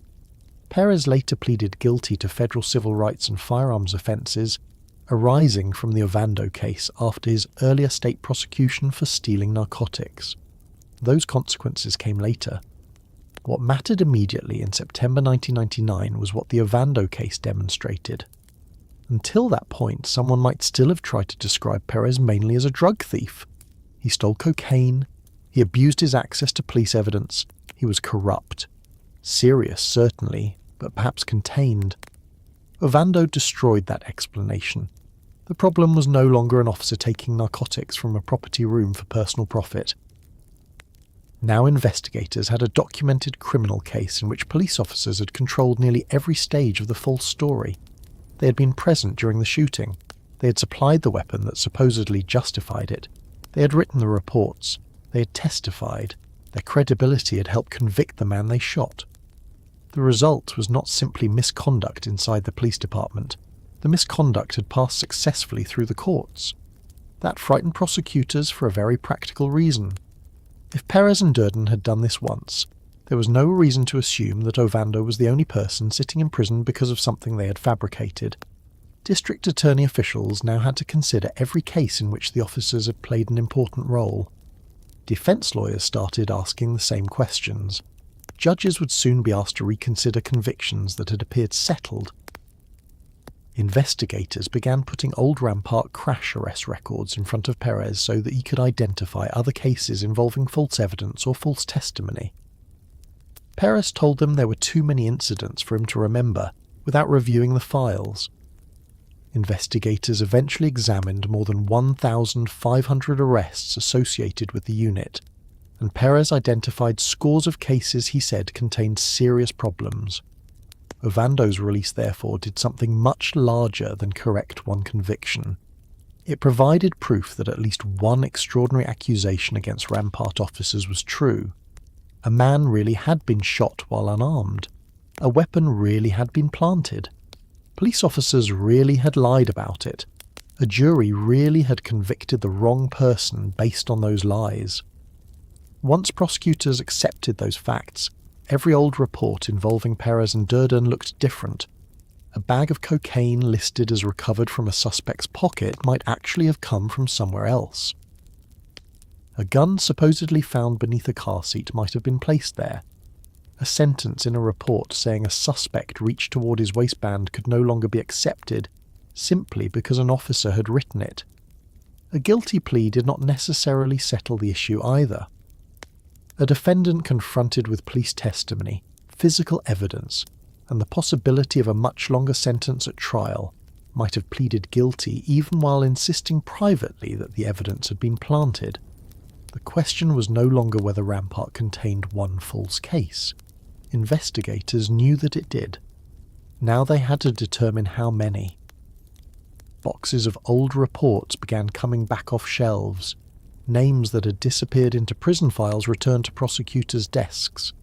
Cases that had taken only minutes to close now required weeks of investigation to reopen. And hidden inside those records were more arrests involving drugs, guns, false statements, and people who had been saying for years that the police had invented the evidence against them. The first clue was not a witness, a hidden recording, or an officer walking into internal affairs with a confession. It was cocaine that should have been sitting inside a police evidence facility. On March 27th, 1998, employees in the Los Angeles Police Department's property division discovered that 3 kilograms of cocaine had been checked out several weeks earlier and had never been returned.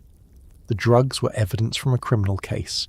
They were supposed to remain under police control unless an officer had a legitimate reason to remove them, usually for court. Investigators started tracing the paperwork, and within a short period their attention settled on Rafael Perez, an officer assigned to Rampart crash. The theft was serious on its own, but the way it had apparently been carried out made it worse. Perez knew how the evidence system worked. He knew that narcotics could be removed if they were needed for a court proceeding. He knew what documentation employees expected. He knew which information would make a request look routine. Investigators concluded that he had used another officer's identity when checking cocaine out of the property system, and as they continued examining earlier transactions, they found evidence that he had removed narcotics supposedly for court cases that did not exist. Preparing for Perez's second trial produced an even stranger discovery. Detectives examined additional cocaine transactions connected to him and found 11 suspicious transfers. In some instances, investigators concluded that cocaine had been removed from evidence and replaced with another substance. One of the substitutes investigators identified was bisquick, the ordinary baking mix. Think about how much that tells you about the confidence involved. This was not an officer taking a small amount of drugs from a street arrest and hoping nobody noticed. This was someone manipulating evidence that belonged to criminal cases, relying on the possibility that the packages would remain on shelves long enough for the theft to escape notice. By August 1998, prosecutors had charged Perez with offences including cocaine possession for sale, grand theft, and forgery. His first trial began that December. After days of deliberation, the jury could not reach a unanimous verdict. The final division was 8 jurors favouring conviction and 4 favouring acquittal, and the judge declared a mistrial. For Perez, that might have looked like an opportunity. For investigators, it meant they had to build a stronger case, so they kept looking. The additional evidence they found increased the pressure on him. More narcotics thefts were identified. More questionable property room transactions appeared. Perez resigned from the LAPD while prosecutors prepared to try him again. By September 1999, the case against him had grown to the point that he chose a different strategy. He agreed to cooperate. On September 8th, 1999, Perez pleaded guilty to cocaine-related charges and accepted a deal that would give him a 5-year prison sentence in exchange for truthful information about police misconduct. The agreement protected him from prosecution for additional crimes he disclosed, with murder excluded from the immunity arrangement. At first, investigators expected information about a relatively small number of officers and incidents. Instead, the interviews expanded into something much larger. Javier Ovando's case was one of the first major shocks. Once prosecutors accepted that Perez and Nino Durden had shot an unarmed man, planted a gun, and helped convict him with false testimony, investigators had a practical problem. They could no longer trust the paperwork simply because the paperwork had been written by police officers. That sounds obvious now. At the time, it created an enormous workload. Perez had participated in hundreds of arrests over his career. Some were ordinary arrests supported by legitimate evidence. Some involved other officers who had no reason to believe anything improper had occurred. Some involved suspects who really were committing crimes, but whose cases might still contain false statements or illegal searches. Others, Perez now claimed, had been manufactured. Investigators needed a way to separate them. They began bringing Perez records from old arrests. Rampart Crash maintained logs commonly called recap books. These contained basic information about arrests, including dates, suspects, officers, and the circumstances surrounding the cases. Investigators also supplied individual arrest reports and booking photographs so Perez could identify people and remember incidents that had happened years earlier. Sometimes he reviewed as many as 150 reports at once.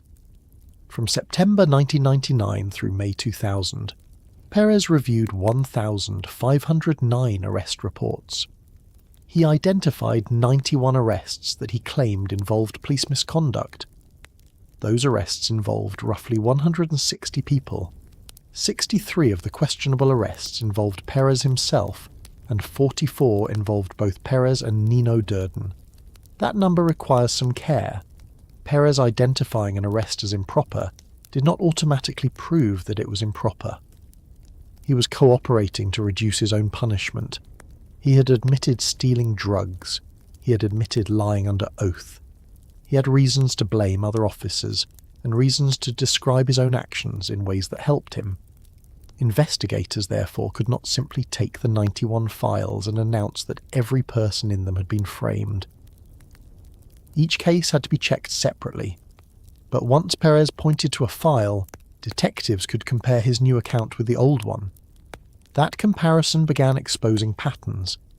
Later reviews of Rampart crash records found that many arrest reports used remarkably similar language when explaining probable cause. Officers repeatedly described suspects dropping narcotics or weapons in plain view, often conveniently close to themselves just before officers approached. Investigators also found weaknesses in supervisory review. According to later examinations of Rampart practices, fewer than half of crash arrests had been entered into a recap system, intended to help supervisors monitor the unit's activity, and informants were sometimes used outside departmental rules. None of those things alone proves corruption. People carrying drugs really do throw them away when police arrive. Gang members really do discard guns. Officers working the same kinds of cases can naturally use similar language. But when investigators already know that officers have planted evidence in at least one case, repeated patterns begin to require a closer look. One arrest took place on May 25, 1997. Perez and Durden responded to a report of a man with a gun on West 8th Street.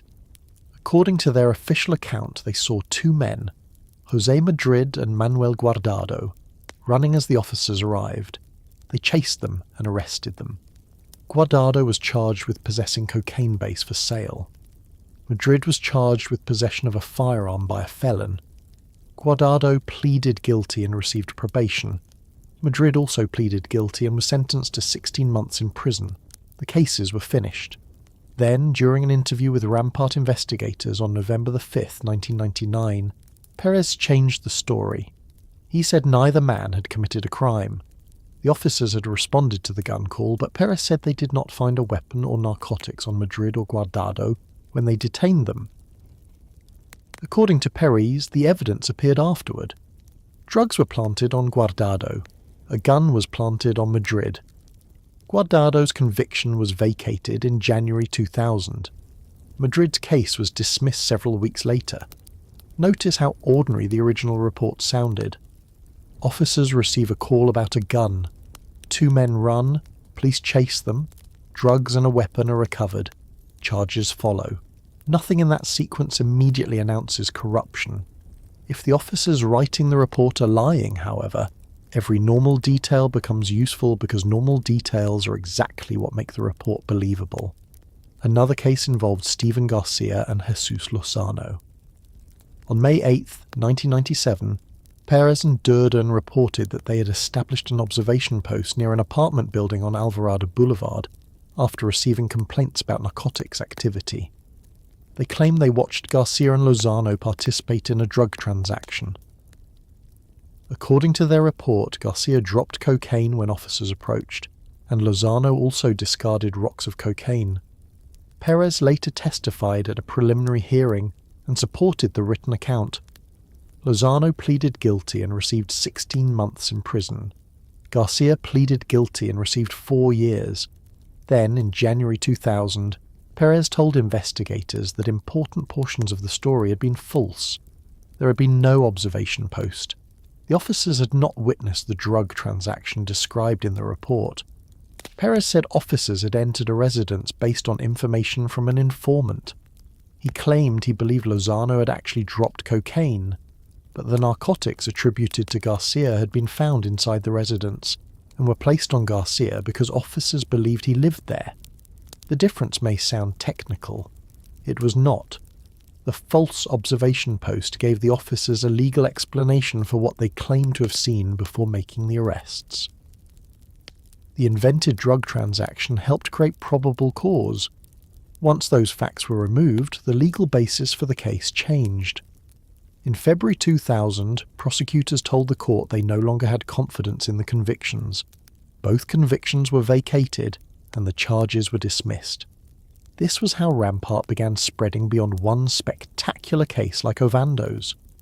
Most of the questionable cases did not involve shootings. They involved a few rocks of cocaine, a handgun, a search, a sentence inside an arrest report, a police officer saying he saw something that another person insisted never happened.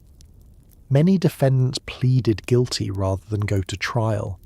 That fact is important because people sometimes assume that a guilty plea proves the defendant must have accepted the truth of the police account. The Rampart cases show why that assumption can be dangerous. Imagine being arrested for a crime you say you did not commit. 2 officers claim they saw you commit it. They have drugs or a gun they say belong to you. You have a criminal record.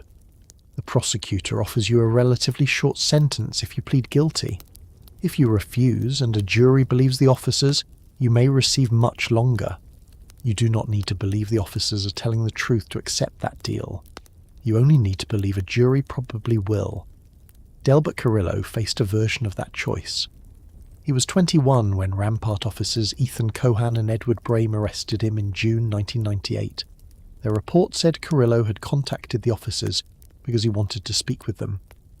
According to the police account, Carrillo met them in a parking lot while carrying crack cocaine in his shirt pocket. Officers said Carrillo later signed a statement acknowledging possession of the drugs. Carrillo pleaded guilty 6 days after his arrest and received a 2-year prison sentence. But Carrillo said the police report was false. He said officers had actually stopped a taxi in which he was riding, searched him, and found no drugs or weapons. According to Carrillo, the officers then tried to persuade him to help them locate guns. When he refused, he said, they told him that he was carrying drugs anyway. Carrillo later described realizing why the threat worked. He understood that if the case became his word against the officer's word, he expected the officers to be believed. The Los Angeles County District Attorney's Office eventually reinvestigated the case and supported Carrillo's attempt to overturn the conviction. In November 2000, the conviction was vacated and the charge dismissed. Cases like Carrillo's created another difficult question. How many people had complained before anyone listened? A defendant saying that police planted cocaine was hardly unusual in Los Angeles criminal courts. Defense attorneys had heard variations of that claim for years. Prosecutors had heard it. Judges had heard it. Police supervisors had heard it. In many cases, the claim was probably false. But the discovery of actual evidence planting meant officials now had to return to old complaints, and ask whether some people had been telling the truth all along. Even cases from before Perez joined Rampart crash came under examination. Russell Newman had been arrested in December 1991 after Perez, then working in an undercover role, said Newman sold him $20 worth of crack cocaine outside a liquor store. Perez testified at Newman's trial. Another witness said there had been no drug sale and that Newman had been trying to sell a gold chain. Newman's co-defendant was acquitted. Newman was convicted and sentenced to 12 years. He served more than 6 years before eventually being released on parole. Perez did not specifically confess during his Rampart debriefings to framing Newman. The arrest had happened years earlier and outside Rampart crash.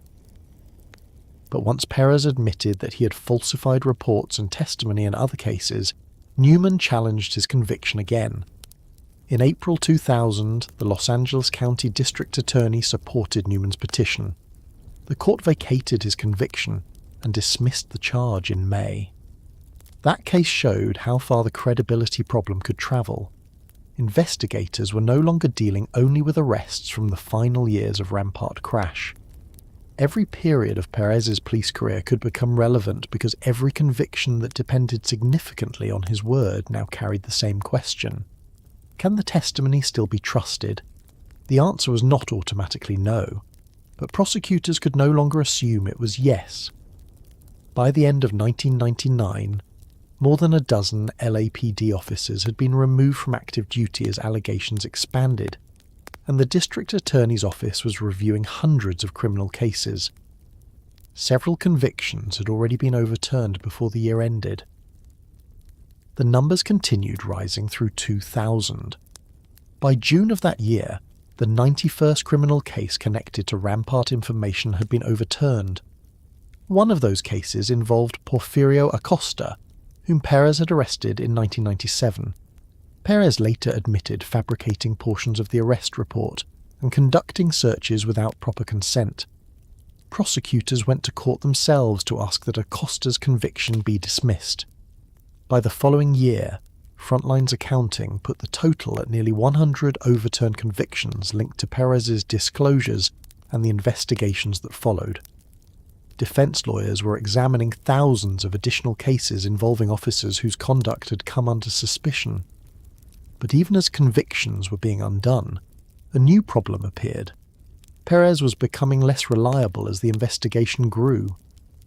The first disclosures had produced strong corroboration. Ovando was a clear example. There was a real shooting. There was a planted gun. There was a wrongful conviction. Durden eventually admitted criminal conduct connected to it. Other arrest files also contained details investigators could check against witnesses, court records, and evidence. But Perez kept expanding his accusations.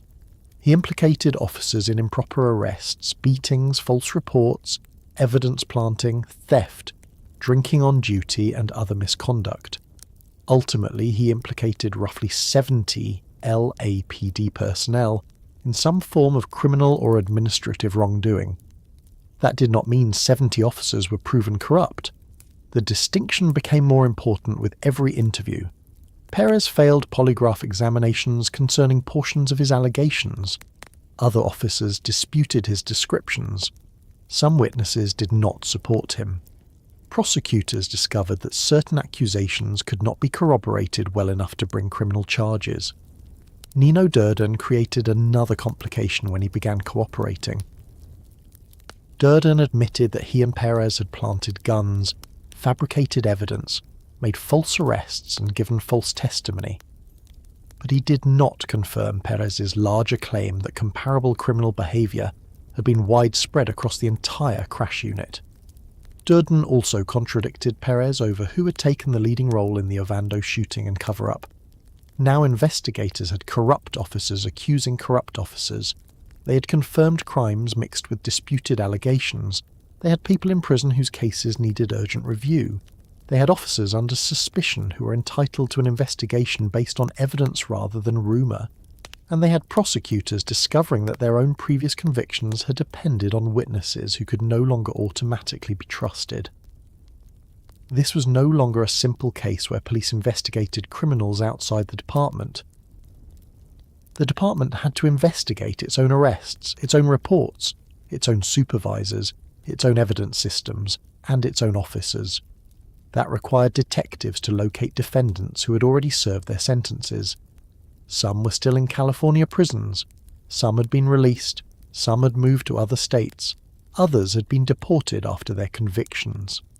By January 2000, the Rampart task force had more than 30 detectives and had already conducted hundreds of interviews in correctional facilities and other locations while reconstructing cases that had once been considered finished. The stolen cocaine had started as a property room investigation.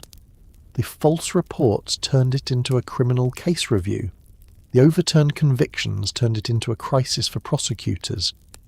And the growing list of accused officers forced the LAPD to answer a much more uncomfortable question than whether Rafael Perez was corrupt.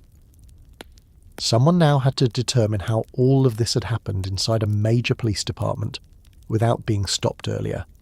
That meant examining supervisors, personnel files, complaint records, use of force investigations, crash operations, informants, arrest statistics, and the people who'd been responsible for watching the officers while the false cases were being built. By the autumn of 1999, the Los Angeles Police Department was facing a kind of investigation that police organizations are never comfortable conducting. The suspects were police officers. The witnesses were police officers. Some of the people who had written the original reports were now being investigated for lying in those reports. Supervisors who had approved arrests were being asked whether they had noticed warning signs. Evidence that had once been accepted as proof of crimes was being examined as possible proof of police misconduct. And the detectives assigned to find the truth were doing so inside the same department, whose reputation could be damaged by whatever they discovered. That problem had technically begun much earlier. When 3 kilograms of cocaine disappeared from LAPD property storage in March 1998, investigators did not know they were opening the Rampart scandal. They knew only that police evidence was missing. The department launched an extensive audit of its property systems, physically examining and tracing enormous quantities of evidence to determine whether the cocaine had simply been misplaced or actually stolen. Investigators eventually concluded that it had been stolen, and that Rafael Perez was responsible. That original investigation was already unusual. Police departments spend most of their investigative energy looking outward. A burglary detective investigates burglars. A homicide detective investigates killings. Narcotics detectives investigate drug trafficking. An internal corruption investigation reverses the direction. The detective begins looking at someone who understands police procedure. The suspect knows how interviews work. He knows how evidence is handled. He knows what facts establish probable cause. He knows how investigators build timelines. He may know which records are normally checked and which are rarely examined. He understands how officers talk to each other and how reports are written. Rafael Perez had all of those advantages. The detectives investigating him therefore had to approach ordinary police records with unusual suspicion. A document could not be assumed accurate simply because another officer had completed it. A property room request could not be accepted simply because it contained the correct information. A court appearance listed as the reason for removing cocaine had to be checked against actual court records. That was how investigators discovered that Perez had checked narcotics out of police storage for court proceedings that did not exist. They also found evidence connecting him to additional cocaine thefts, evidence planting, and other misconduct. After Perez agreed to cooperate in September 1999, the scale changed almost immediately. Investigators were no longer asking whether one officer had stolen drugs. They were asking whether police officers had committed crimes while performing police work. Those are much more difficult cases. If an officer steals cocaine from an evidence room, investigators can look for records showing that the cocaine disappeared. If an officer claims he saw a suspect throw cocaine onto the ground when that never happened, the evidence of the crime may be nothing more than the difference between two people's memories. If an officer plants a gun and then writes that he recovered it from a suspect, the gun itself does not expose the misconduct. The gun supports the lie. That was what made the Rampart investigation so dangerous for the department. The investigators were not looking for missing evidence anymore. They were looking for evidence that had been present in exactly the wrong place. Javier Ovando's case demonstrated the problem clearly. A gun had been recovered. It had been photographed. It had been booked. Officers had testified about it. The existence of the gun originally strengthened the prosecution. After Perez confessed that it had been planted, the same weapon became evidence of a police crime. Every old Rampart arrest now had to be approached with that possibility in mind. Chief Bernard Parks responded by expanding the internal inquiry. On September 22nd, 1999, less than a week after Ovando's conviction was overturned, Parks announced a formal board of inquiry to examine corruption within Rampart area. It was not limited to deciding which officers might have committed crimes.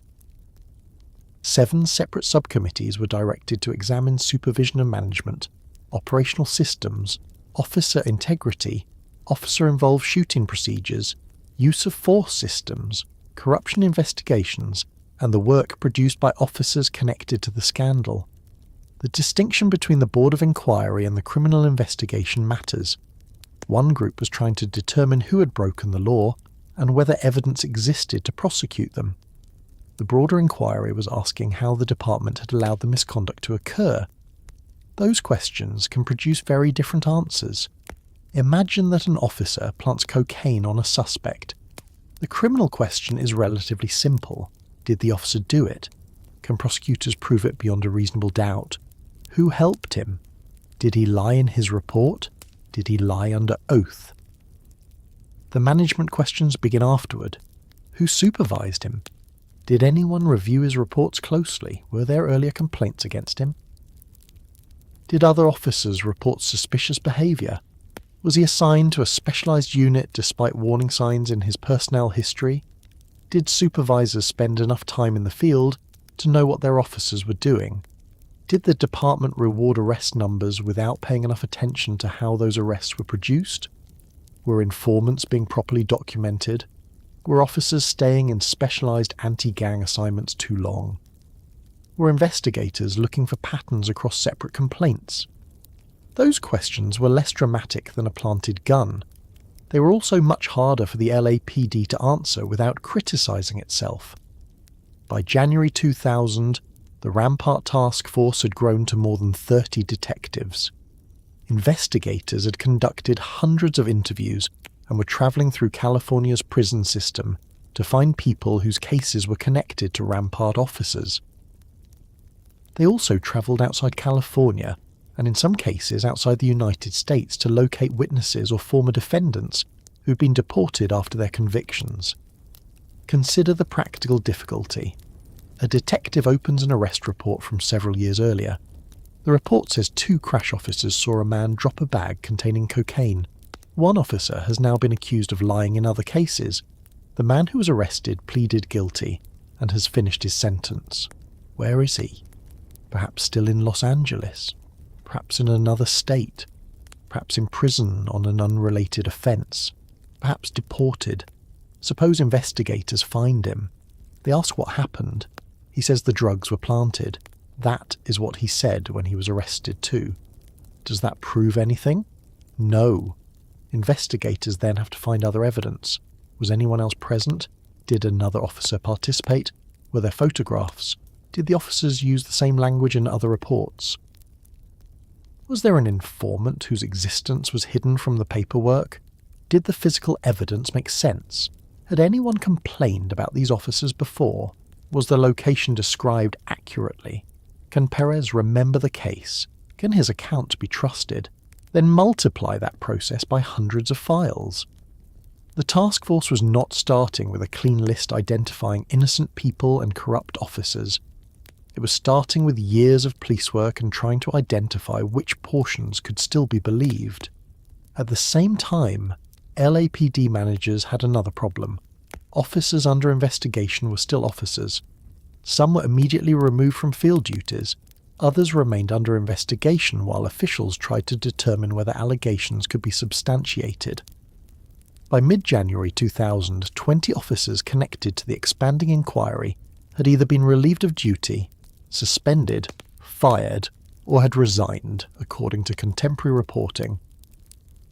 The numbers would continue changing as administrative investigations proceeded, but the investigation also revealed why counting accused officers could be misleading.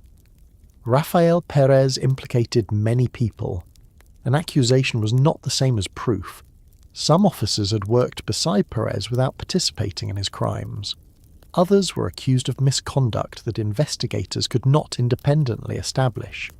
Some allegations involved administrative violations rather than criminal acts. A few officers eventually admitted serious crimes. Others fought the allegations against them. That forced the LAPD to do something that public anger often makes difficult. It had to move quickly without treating every accusation as already proven. Perez himself made that harder. He was an extraordinarily useful witness because he had participated in corruption. He was an extraordinarily dangerous witness for exactly the same reason. He knew which reports were false because he had helped falsify them. He knew where guns or drugs had been planted because he had participated in planting evidence. He knew which officers were present because he had worked with them. But he had also lied repeatedly. He had lied in police reports. He had lied in court. He had stolen narcotics. He had strong personal reasons to provide prosecutors with information that would preserve his plea agreement. As his accusations expanded, questions about his credibility expanded with them. Some allegations could be corroborated, others could not. Perez eventually failed polygraph examinations concerning portions of his statements, further complicating prosecutors' efforts to build cases solely around his testimony. For the Rampart detectives, this created a strange reversal of ordinary police work. Normally, an officer's testimony can corroborate a civilian witness. Here, investigators often needed civilians to corroborate the officer. People with criminal records suddenly became important witnesses against police. Gang members were interviewed about alleged abuse by anti-gang officers. Defendants who had spent years saying that drugs or guns had been planted were questioned again. Attorneys who had once failed to persuade juries that officers were lying were asked to reopen files. The investigation required detectives to listen seriously to people their own department had previously arrested. There was another group investigators had to examine: supervisors. Rampart Crash had not operated outside the LAPD. It had sergeants. It had command officers. Arrest reports moved through review procedures. Use of force incidents generated paperwork. Officer-involved shootings were investigated. Complaints were supposed to be recorded and examined. The question was not whether supervisory systems existed. They did. The question was why those systems had failed to detect what Perez and Durden later admitted doing. The LAPD's Board of Inquiry eventually concluded that individual officers had deliberately chosen to engage in serious misconduct and criminal behaviour. But the report also acknowledged that stronger and more coordinated supervision, especially of Rampart Crash, might have prevented the misconduct, discouraged it, or exposed it much earlier. The weaknesses the department identified were broad. Hiring and candidate screening needed examination. Personnel assignments needed improvement. Corruption investigations needed stronger coordination. Operational controls were inadequate. Anti-corruption audits needed expansion. Ethics training needed improvement. Specialized training needed review. The department needed better systems for identifying officers whose records suggested increasing risk. The final Board of Inquiry report contained 108 recommendations across 9 general areas. One recommendation became particularly revealing because of how simple it was. More supervisors needed to be in the field. The department's own budget proposal responding to Rampart described the lack of effective field supervision there as glaring. LAPD officials argue that the department needed enough sergeants to observe officers where police work actually happened instead of relying heavily on paperwork completed afterward. That sounds almost obvious. The supervisor should supervise. But consider what happens when a specialised officer works with the same partner night after night. They stop someone in an alley. No sergeant is present. The officers recover a gun. They arrest the suspect. Later they return to the station and write reports explaining that the suspect possessed the gun. The supervisor reviewing the report sees two consistent accounts and a weapon booked into evidence. If both officers are lying, paperwork review alone may reveal nothing. Field supervision cannot prevent every act of corruption either. A sergeant cannot stand beside every officer during every encounter. But the Rampart investigation showed the danger of a system where specialised officers could operate with considerable independence, while supervisors mainly saw the version of events those same officers later wrote down. Personnel decisions also came under scrutiny. Specialised anti-gang work gave officers significant discretion and repeated access to informants, suspects, weapons, narcotics, and intelligence. Yet the department's later reform showed that officials did not believe assignment practices had been strict enough. Future gang unit officers would face more formal selection procedures, reviews of complaint and discipline histories, and closer supervisory evaluation. The federal reforms that followed Rampart also required regular reviews of whether officers with findings involving dishonesty, false arrest, excessive force, or improper searches should remain in specialised units. The underlying problem was simple. A specialised assignment should be given to officers who have demonstrated unusually good judgment. Rampart had sometimes treated specialisation as something closer to a reward or desirable assignment, without building enough safeguards around the authority that came with it. Internal investigators also examined what happened when officers observed misconduct by other officers. Police departments depend heavily on mandatory reporting. If one officer sees another officer strike a handcuffed prisoner without justification, the department cannot rely on a civilian complaint alone. The witnessing officer has information the department needs. The same applies if an officer sees evidence planted, a report falsified, or an illegal search disguised afterward. Rampart showed how badly the system could fail if officers remained silent. The later federal consent decree made the duty explicit. Officers were required to report conduct by fellow officers that reasonably appeared to involve excessive force, false arrest, unlawful searches or seizures, retaliation, or intentional false information in official reports. The decree also prohibited retaliation against employees who reported misconduct. Those provisions did not appear by accident. They addressed a problem investigators kept encountering. Misconduct involving multiple officers requires silence from multiple directions. The officer who commits the act may lie. The partner may support him. A third officer may suspect something and say nothing. A supervisor may notice an inconsistency and fail to pursue it. Someone else may hear the story later and decide it is none of his business. No single moment necessarily looks like an organised conspiracy. The combined result can still protect corruption for years. Outside, reviewers eventually gave this problem a name that police organisations have heard many times: a code of silence. The Rampart Independent Review Panel, created by the Los Angeles Police Commission after criticism of the department's own inquiry, concluded that a code of silence existed within the LAPD and recommended ways for officers to report misconduct with greater protection, including mechanisms for anonymous reporting. The panel also criticised weak civilian oversight and found serious problems with officers' confidence in the disciplinary system. That outside review mattered because the LAPD's internal report had immediately faced criticism.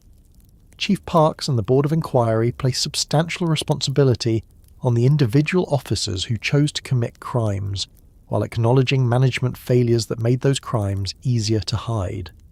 Critics believed that explanation did not go far enough. They argued that Rampart could not be understood only as a collection of unusually corrupt individuals who slipped through an otherwise sound system. If officers could repeatedly fabricate evidence, lie in reports, survive weak supervision, and rely on silence from colleagues, Then critics argued that departmental structure and culture had to be part of the explanation as well. That debate became one of the central arguments surrounding Rampart. Was this a scandal caused by a handful of criminals who happened to become police officers? Or had the institution itself created conditions where those officers could operate too freely? The answer could be both. An inadequate supervisory system does not force someone to plant evidence. A weak complaint process does not force someone to steal cocaine. Poor management does not make an officer lie under oath. Those remain individual decisions. But a police department cannot judge itself only by whether its rules tell officers not to commit crimes. The real test is whether its systems detect officers who ignore those rules. On March 1st, 2000, the LAPD released the Board of Inquiry report. 2 days later, Chief Parks announced that the department's crash units would be disbanded. New anti-gang details would replace them, with stricter requirements for membership and greater emphasis on officer experience. The name Crash had existed inside Los Angeles policing for more than 20 years. Rampart had damaged it beyond usefulness. Changing the name did not resolve the scandal, of course. The detectives were still working. Criminal cases were still being reviewed. Administrative proceedings against officers were continuing. Civil lawsuits were multiplying. The district attorney's office was still receiving files involving convictions that might depend on false testimony. And federal investigators were conducting their own examination of the LAPD. That federal investigation produced a conclusion far broader than the department wanted from an internal corruption case. On May 8, 2000, the United States Department of Justice informed Los Angeles officials that it had determined the LAPD was engaging in a pattern or practice involving excessive force, false arrests, and unreasonable searches and seizures. The Justice Department also identified serious deficiencies in training, supervision, investigations, and discipline that it believed allowed misconduct to continue. The language was important. The federal government was not saying that every LAPD officer was corrupt. Its letter specifically stated that it believed the majority of officers were ethical and responsible. The finding was about the department's systems and recurring unconstitutional conduct, not a claim that thousands of officers were criminals. For honest LAPD officers, this must have been one of the most frustrating parts of Rampart. They still had to answer emergency calls. They still investigated murders. They still arrested people who were actually carrying guns or selling narcotics. They still entered dangerous situations. Yet every new Rampart revelation damaged the credibility attached to the uniform they wore. An officer who had never met Perez could find his own testimony viewed with greater suspicion. A detective who had spent years building legitimate cases could watch jurors become less willing to assume police reports were accurate. The actions of a relatively small number of officers could weaken work performed by thousands of others. That was one reason the internal investigation became so emotionally difficult inside the LAPD. Investigators were exposing fellow officers, but they were also trying to protect the department from those officers. Every corrupt arrest discovered harmed the LAPD. Leaving it undiscovered would harm the LAPD even more. By May 2001, administrative proceedings connected to Rampart had brought dozens of officers before internal boards. Frontline reported that 58 officers had faced such proceedings by that point. Some received suspensions, 7 resigned, and 5 were terminated. At the same time, criminal prosecutions had produced a much more complicated record, with guilty pleas in some cases, acquittals in others, and convictions that themselves became contested. That last point was an uncomfortable reminder of how difficult the investigation had become. Police officers accused of falsifying criminal cases still had rights as defendants. Prosecutors had to prove allegations against them just as prosecutors were expected to prove allegations against anyone else. Rafael Perez saying an officer lied was not enough. The fact that Perez had correctly exposed some misconduct did not make every later accusation true. Some criminal cases against Rampart officers failed. In one major prosecution, 3 officers were convicted in 2000 on charges arising from an arrest Perez had described as fabricated, but a judge later overturned those convictions. The dispute became one more example of the problem that had followed the investigation from the beginning, separating confirmed corruption from allegations resting heavily on the testimony of people whose own credibility was compromised. Investigating its own officers therefore gave the LAPD no clean victory. If investigators found corruption, the department's reputation suffered. If they failed to substantiate an allegation, critics could accuse the department of protecting its own. If prosecutors brought weak cases, accused officers could be treated unfairly. If prosecutors were too cautious, victims of actual misconduct could conclude that police officers were being given special protection. Every decision was now being watched. The public watched. Defence lawyers watched. The police union watched. Federal officials watched. Civil rights organisations watched. Prosecutors watched. Officers inside the department watched what happened to colleagues who cooperated and what happened to colleagues who were accused. And while all of those institutions argued over responsibility, the most immediate consequences were appearing in courtrooms. A prosecutor would open an old file and discover Rafael Perez's name. A defense attorney would find Nino Durden's signature on a report. A judge would receive a petition from someone who had already served years in prison. The question would be simple to ask and difficult to answer. If the officer lied in one case, how could anyone know whether he had lied in this one? That question moved the scandal out of internal affairs and into the courts, where convictions that had once looked permanent were beginning to disappear one after another. Once prosecutors accepted that Javier Ovando had been framed, the Rampart scandal stopped being a problem that could be kept inside police headquarters. It entered the courthouse. That changed everything. A police department can investigate an officer administratively. It can remove him from duty, examine his personnel file, question his supervisors, and decide whether he violated department policy. A criminal conviction is different. Once a person has been convicted, the government has formally declared that the case against him was strong enough to justify punishment. A prosecutor brought the charge. Evidence was presented. A judge accepted the result. Sometimes a jury returned a verdict. Sometimes the defendant pleaded guilty. The case is supposed to be finished. Rampart forced Los Angeles to begin opening finished cases again. After Rafael Perez admitted that he and Nino Durden had shot an unarmed Javier Ovando and helped create a false case against him, prosecutors had to consider a question they had never expected to ask on this scale. How many other convictions depended on officers who had lied? The answer was not sitting in one file. Perez had made hundreds of arrests. Durden had made hundreds of arrests. Other officers Perez accused had worked hundreds or thousands of cases over their careers. Some had testified in court, some had signed reports, some had participated in searches, some had recovered guns or narcotics, some had served as supporting officers in cases primarily handled by someone else. The Los Angeles County District Attorney's Office began reviewing felony convictions.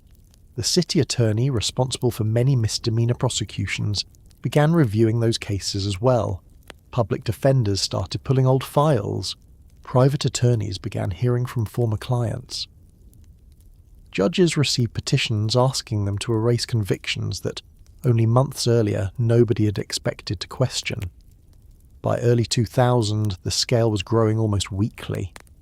At one point, the district attorney provided the public defender's office with a list of roughly 3,000 cases in which officers touched by the Rampart investigation had been subpoenaed to testify. That did not mean 3,000 people had been framed.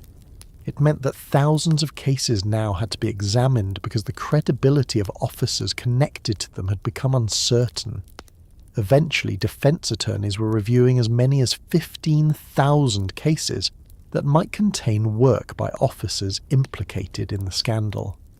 The Los Angeles County Public Defender's Office alone was examining more than 8,000. Imagine what that review actually required. A lawyer pulls a file from 1997. The defendant pleaded guilty to possessing cocaine. The arrest report says an officer watched him throw a plastic bag onto the sidewalk. The bag contained cocaine. The defendant had claimed from the beginning that the drugs were not his. At the time, that denial did not seem especially unusual. Now the officer who wrote the report has been accused of planting evidence in another case. What should happen? You cannot automatically erase the conviction.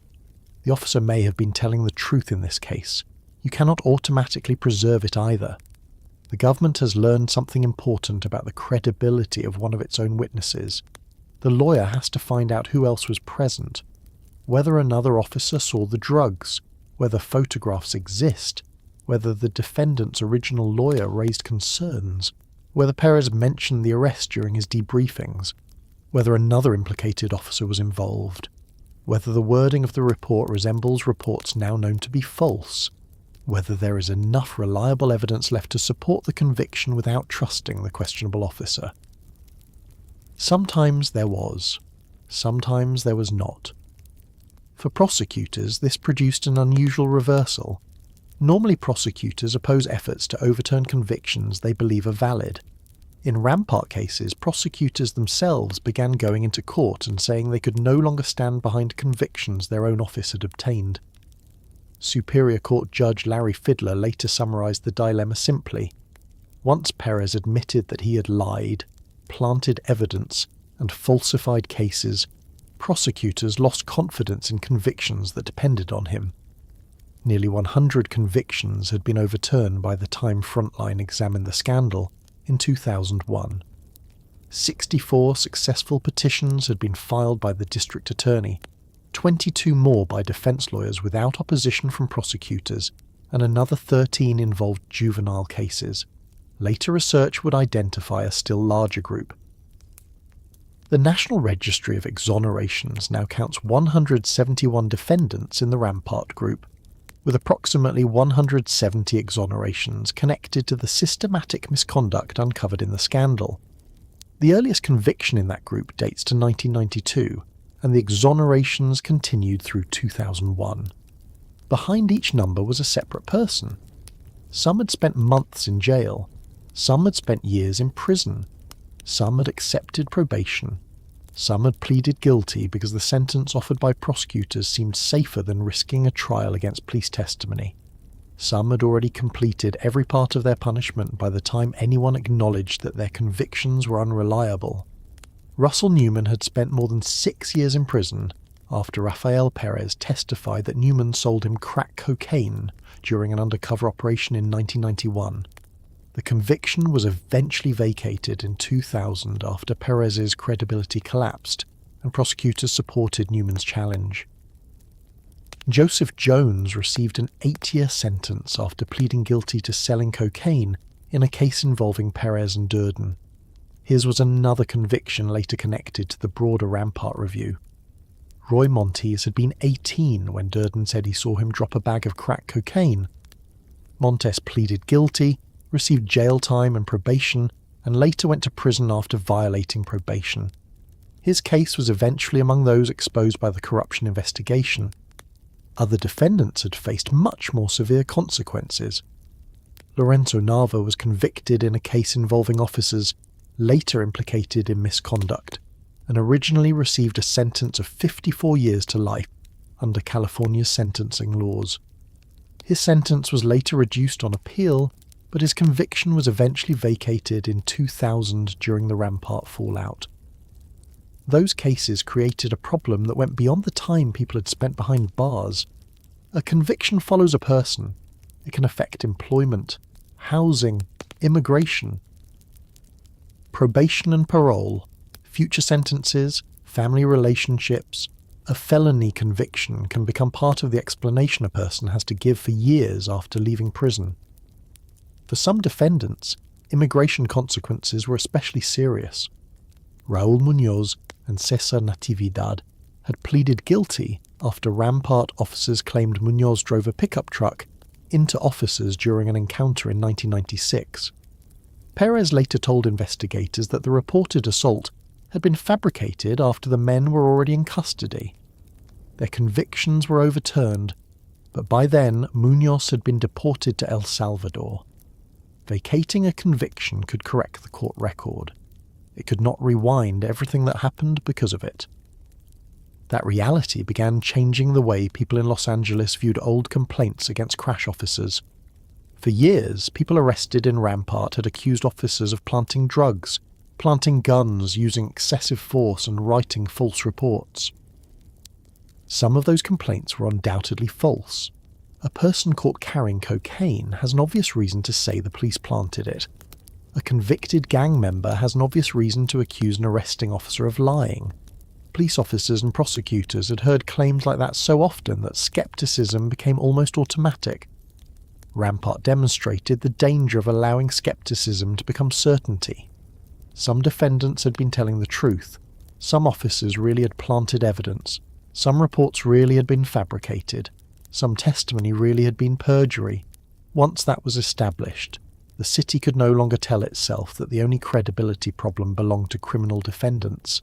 In March and April of 2000, public opinion showed how deeply the scandal was affecting Los Angeles. A Los Angeles Times poll found that 3 out of 4 city residents described themselves as very or somewhat upset by the continuing revelations. 51% believed the misconduct reflected a larger problem within the LAPD rather than isolated incidents. 75% wanted an independent commission to investigate. Only 36% had a favourable view of the way the LAPD as an institution was doing its job, even though 55% still believed most individual officers were honest and hard-working. That distinction is worth remembering. Los Angeles did not suddenly decide that every police officer was corrupt. Many residents continued to respect the officers they knew in their own neighbourhoods, but confidence in the institution had fallen dramatically. Only 13 months earlier, nearly 2/3 of residents surveyed had approved of the department's performance. Rampart pushed that approval down toward levels not seen since the aftermath of the Rodney King beating. For a city that had spent most of the 1990s trying to recover from the King beating and the 1992 unrest, this was exhausting. Police reform had already been a major civic issue. Los Angeles had already been told that changes were necessary. The Christopher Commission, created after the King beating, had examined use of force, discipline, and police culture. Now another scandal was telling residents that serious problems had survived. The emotional response varied depending on where people lived and what they had experienced with police. Some residents were angry because they had always trusted the LAPD and felt betrayed. Others were angry because they had complained about police misconduct for years and believed the city was finally being forced to listen. Some worried that the scandal would make officers afraid to police aggressively in neighbourhoods that still suffered from violent crime. Others believed aggressive policing was exactly what had allowed crash culture to become dangerous. Parents wondered what they were supposed to tell children about police. Officers wondered whether the public would believe them the next time they made a legitimate arrest. People who had been victims of gang violence did not want anti-gang enforcement abandoned. People who had experienced police abuse did not want the scandal reduced to a few unlucky mistakes. Across interviews conducted around Los Angeles at the time, one theme appeared repeatedly. Trust had been breached. That is what made Rampart different from an ordinary corruption case involving money. If a city employee steals public funds, the city loses money. If a police officer lies about evidence, the justice system loses certainty. Every truthful officer now has to carry some of that doubt. Suppose an LAPD officer testifies that he saw a defendant throw a gun beneath a car. Before Rampart, a juror might begin with a strong assumption that the officer had no reason to invent that detail. After Rampart, the defense attorney could ask a different kind of question. Were police reports always trustworthy? Los Angeles had just learned that some were not. Prosecutors felt the damage too. A prosecutor cannot personally witness every arrest. The criminal justice system depends on information collected by police. If officers provide false information, prosecutors can unknowingly become the people who carry that false information into court. That happened in the Ovando case. It happened in drug cases. It happened in gun cases. Prosecutors had stood before judges and juries repeating versions of events that corrupt officers had manufactured. The fact that prosecutors had been deceived did not erase the consequences for the defendants. It also raised uncomfortable questions about whether warning signs had been ignored. Chief Bernard Parks eventually argued that responsibility for Rampart could not end with the LAPD. He called on prosecutors, public defenders, and other parts of the criminal justice system to examine why false police accounts had failed to produce warning signs during the original cases. That argument caused friction. Los Angeles County District Attorney Gil Garcetti and Parks disagreed publicly over the handling of the corruption investigation. City officials disagreed about whether an independent commission was necessary. Some believed the LAPD's internal investigation should be allowed to work. Others argued that a department accused of failing to control itself could not restore public confidence by investigating itself alone. In March 2000, City Attorney James Hahn broke with Mayor Richard Riordan and Chief Parks and called for an independent investigation, arguing that restoring credibility required an outside mechanism for accountability. City Hall also began confronting another consequence: money. Wrongful arrests and convictions create civil liability. Javier Ovando had been shot, paralyzed, framed, convicted, and imprisoned. In November 2000, Los Angeles agreed to pay him $15 million, then the largest police misconduct settlement in the city's history. Another group of 29 Rampart claimants received settlements totaling nearly $11 million. By April 2001, 142 Rampart-related cases had been filed against Los Angeles. City officials had understood much earlier that the final cost could be enormous. In February 2000, members of the City Council were warned that more than 120 Rampart-related lawsuits might ultimately cost the city somewhere between $75 million and $125 million. Contemporary accounts described audible shock when the figures were presented during a closed council meeting. The prediction proved remarkably close to later estimates. The National Registry of Exonerations reports that Los Angeles ultimately paid approximately $125 million to resolve claims connected to Rampart misconduct, although there is no single complete public accounting covering every settlement. More than 200 lawsuits were filed by people who had been wrongfully convicted or falsely arrested. The lawsuits created their own strange reversal. Police officers had once been witnesses against defendants. Now, defendants were plaintiffs against the city. Old arrest reports became exhibits in civil cases. Old complaints became evidence of possible warning signs. Supervisory decisions were examined by lawyers trying to determine what the department had known and when it had known it. The city was paying not only for what corrupt officers had done, but for the institutional failures that had allowed the conduct to continue. Criminal prosecutions of officers produced less straightforward results. Nino Durden eventually pleaded guilty to state and federal offences connected to the Ovando shooting and other misconduct and received a 5-year prison sentence. Perez, in addition to his cocaine theft case, pleaded guilty to federal offences for violating Ovando's civil rights and for a related firearms violation. Other officers were prosecuted in cases Perez had identified. In November 2000, officers Michael Buchanan, Brian Liddy, and Sergeant Edward Ortiz were convicted of charges including conspiracy and filing false police reports arising from a 1996 arrest that Perez claimed had been fabricated. A fourth officer, Paul Harper, was acquitted.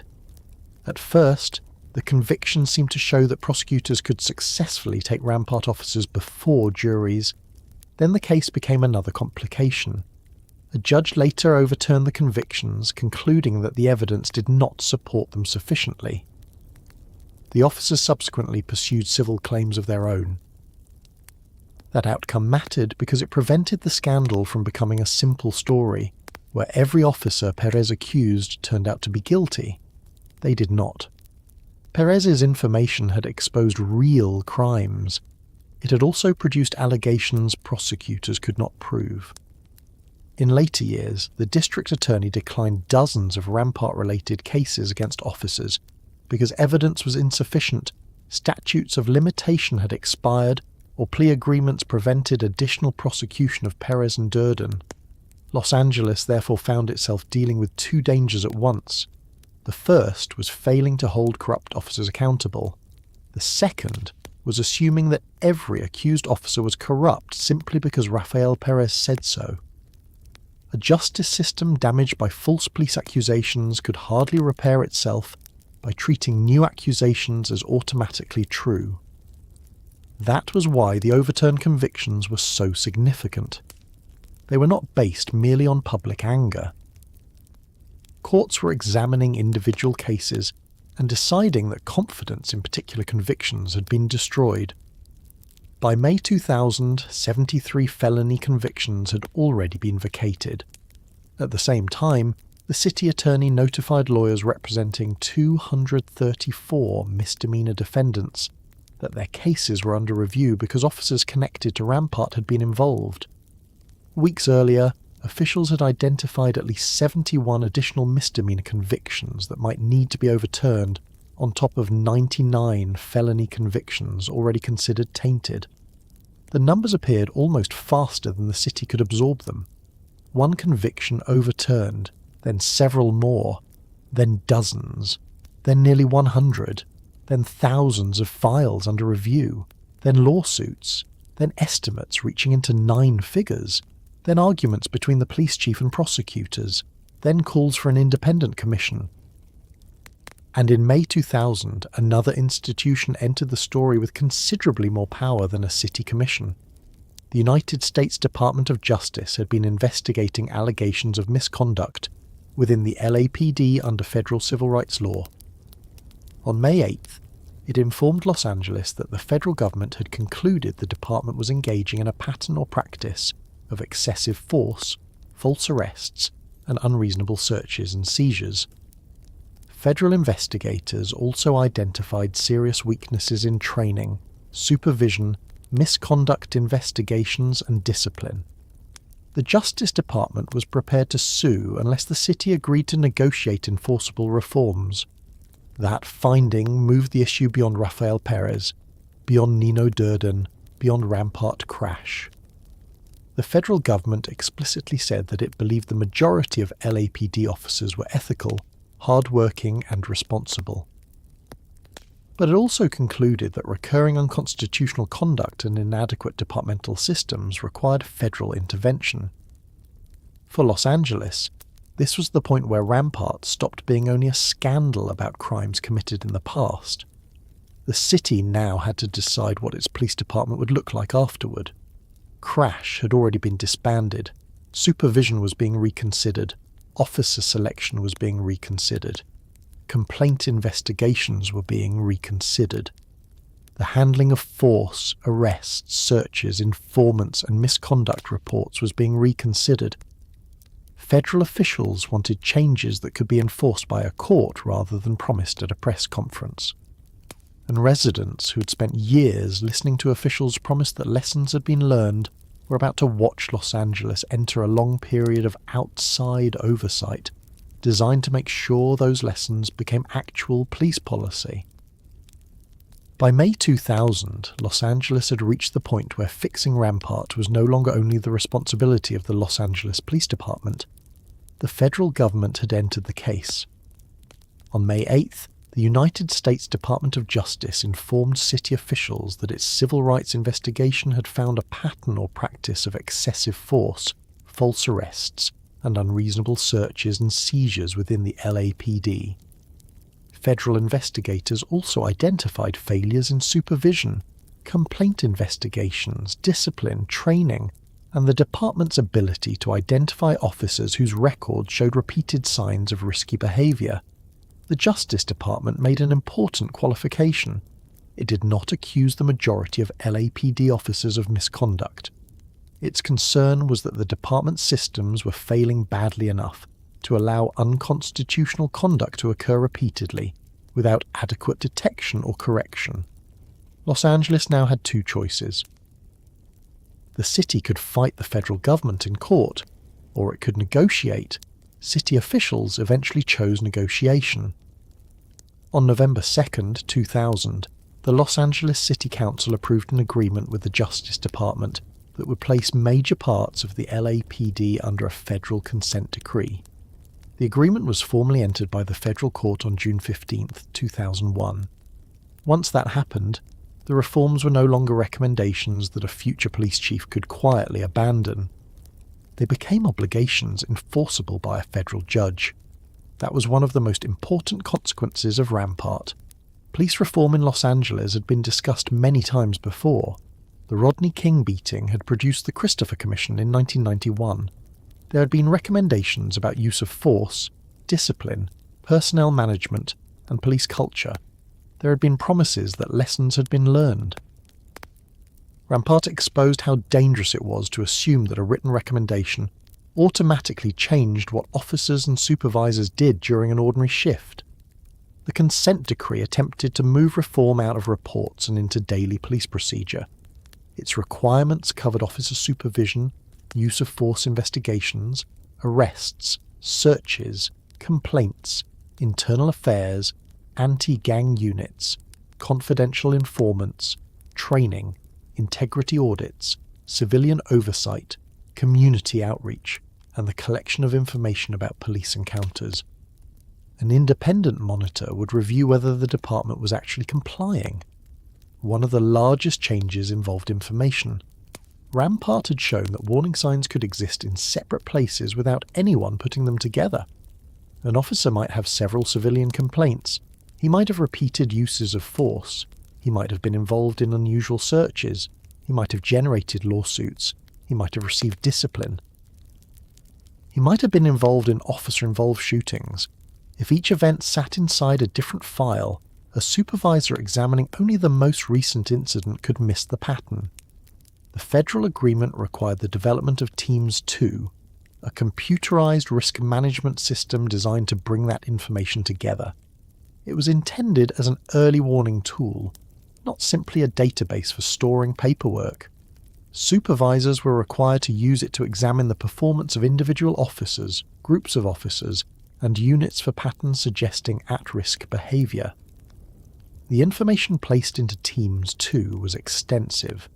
The system was designed to include reported uses of force, officer-involved shootings, vehicle pursuits, traffic collisions, misconduct complaints, the outcomes of investigations, discipline, and other information relevant to an officer's performance.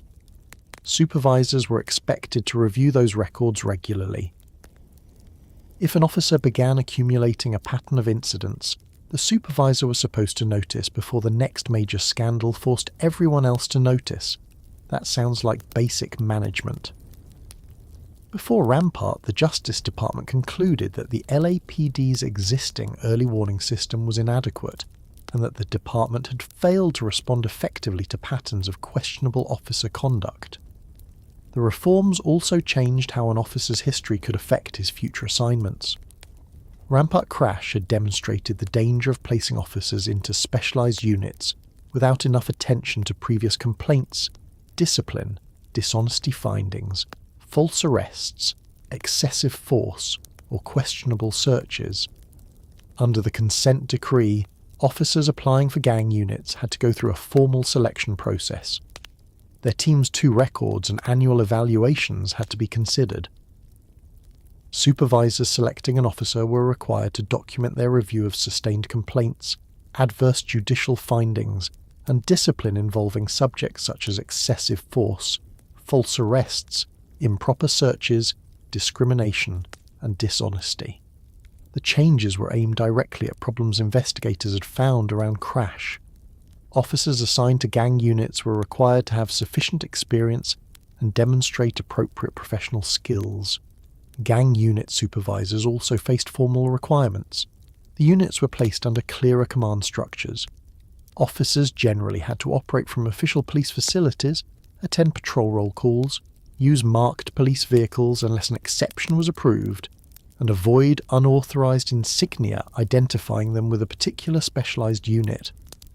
Supervisors were expected to maintain closer control over what anti-gang officers were doing, instead of learning about operations mainly from reports written after the fact. Crash itself was gone. Chief Bernard Parks had disbanded the crash units in March 2000 as the corruption investigation expanded. Anti-gang policing did not disappear, because Los Angeles still had gangs and still needed officers assigned to investigate them. Specialised enforcement units took over much of that work under tighter controls. That distinction matters. The response to Rampart was not to pretend that gang violence had been invented by corrupt officers. Los Angeles still had shootings, narcotics trafficking, robberies and gang disputes. The reform question was whether police could confront those problems without allowing specialised officers to become a separate culture with their own informal rules. Another major change involved the duty to report misconduct. The consent decree made the requirement unusually explicit. An LAPD officer who learned of conduct by another officer that reasonably appeared to involve excessive force, false arrest, false charges, unlawful searches, discrimination, retaliation, or intentional false information in official records was required to report it. Failure to report could itself result in discipline. That provision addressed one of the central lessons of Rampart. Serious misconduct rarely remains hidden because one person is unusually skilled at secrecy. It often remains hidden because the people nearby do not report what they see. A planted gun may involve one officer placing the weapon. The partner may see it. Another officer may hear about it later. A supervisor may notice that the report makes little sense. Someone reviewing an earlier complaint may recognise the same pattern. If every person treats the problem as someone else's responsibility, the misconduct survives.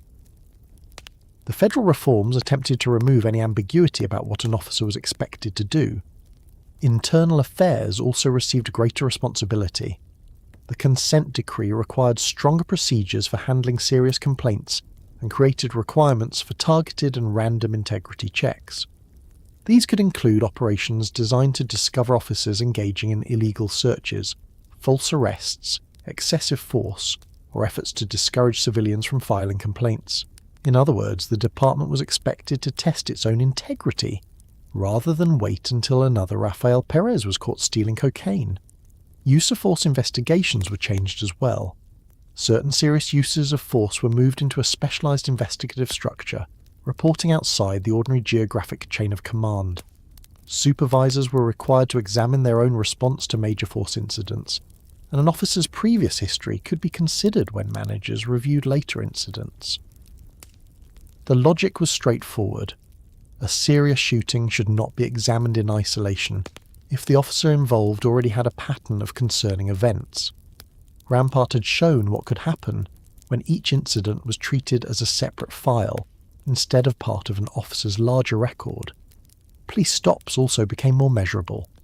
The decree required officers to record information about vehicle stops, including why a stop occurred, demographic information about the driver, whether the person was ordered out of the vehicle, whether a frisk occurred, whether a search was requested, and what enforcement action followed. This created data that supervisors, civilian officials, federal monitors, and researchers could examine rather than relying entirely on impressions about how policing was being conducted. None of these reforms was simple to implement. Every additional report took time. Every new review required supervisors. Computer systems had to be developed. Officers had to be trained. Auditors had to inspect the information. Managers had to document decisions that might previously have been handled informally.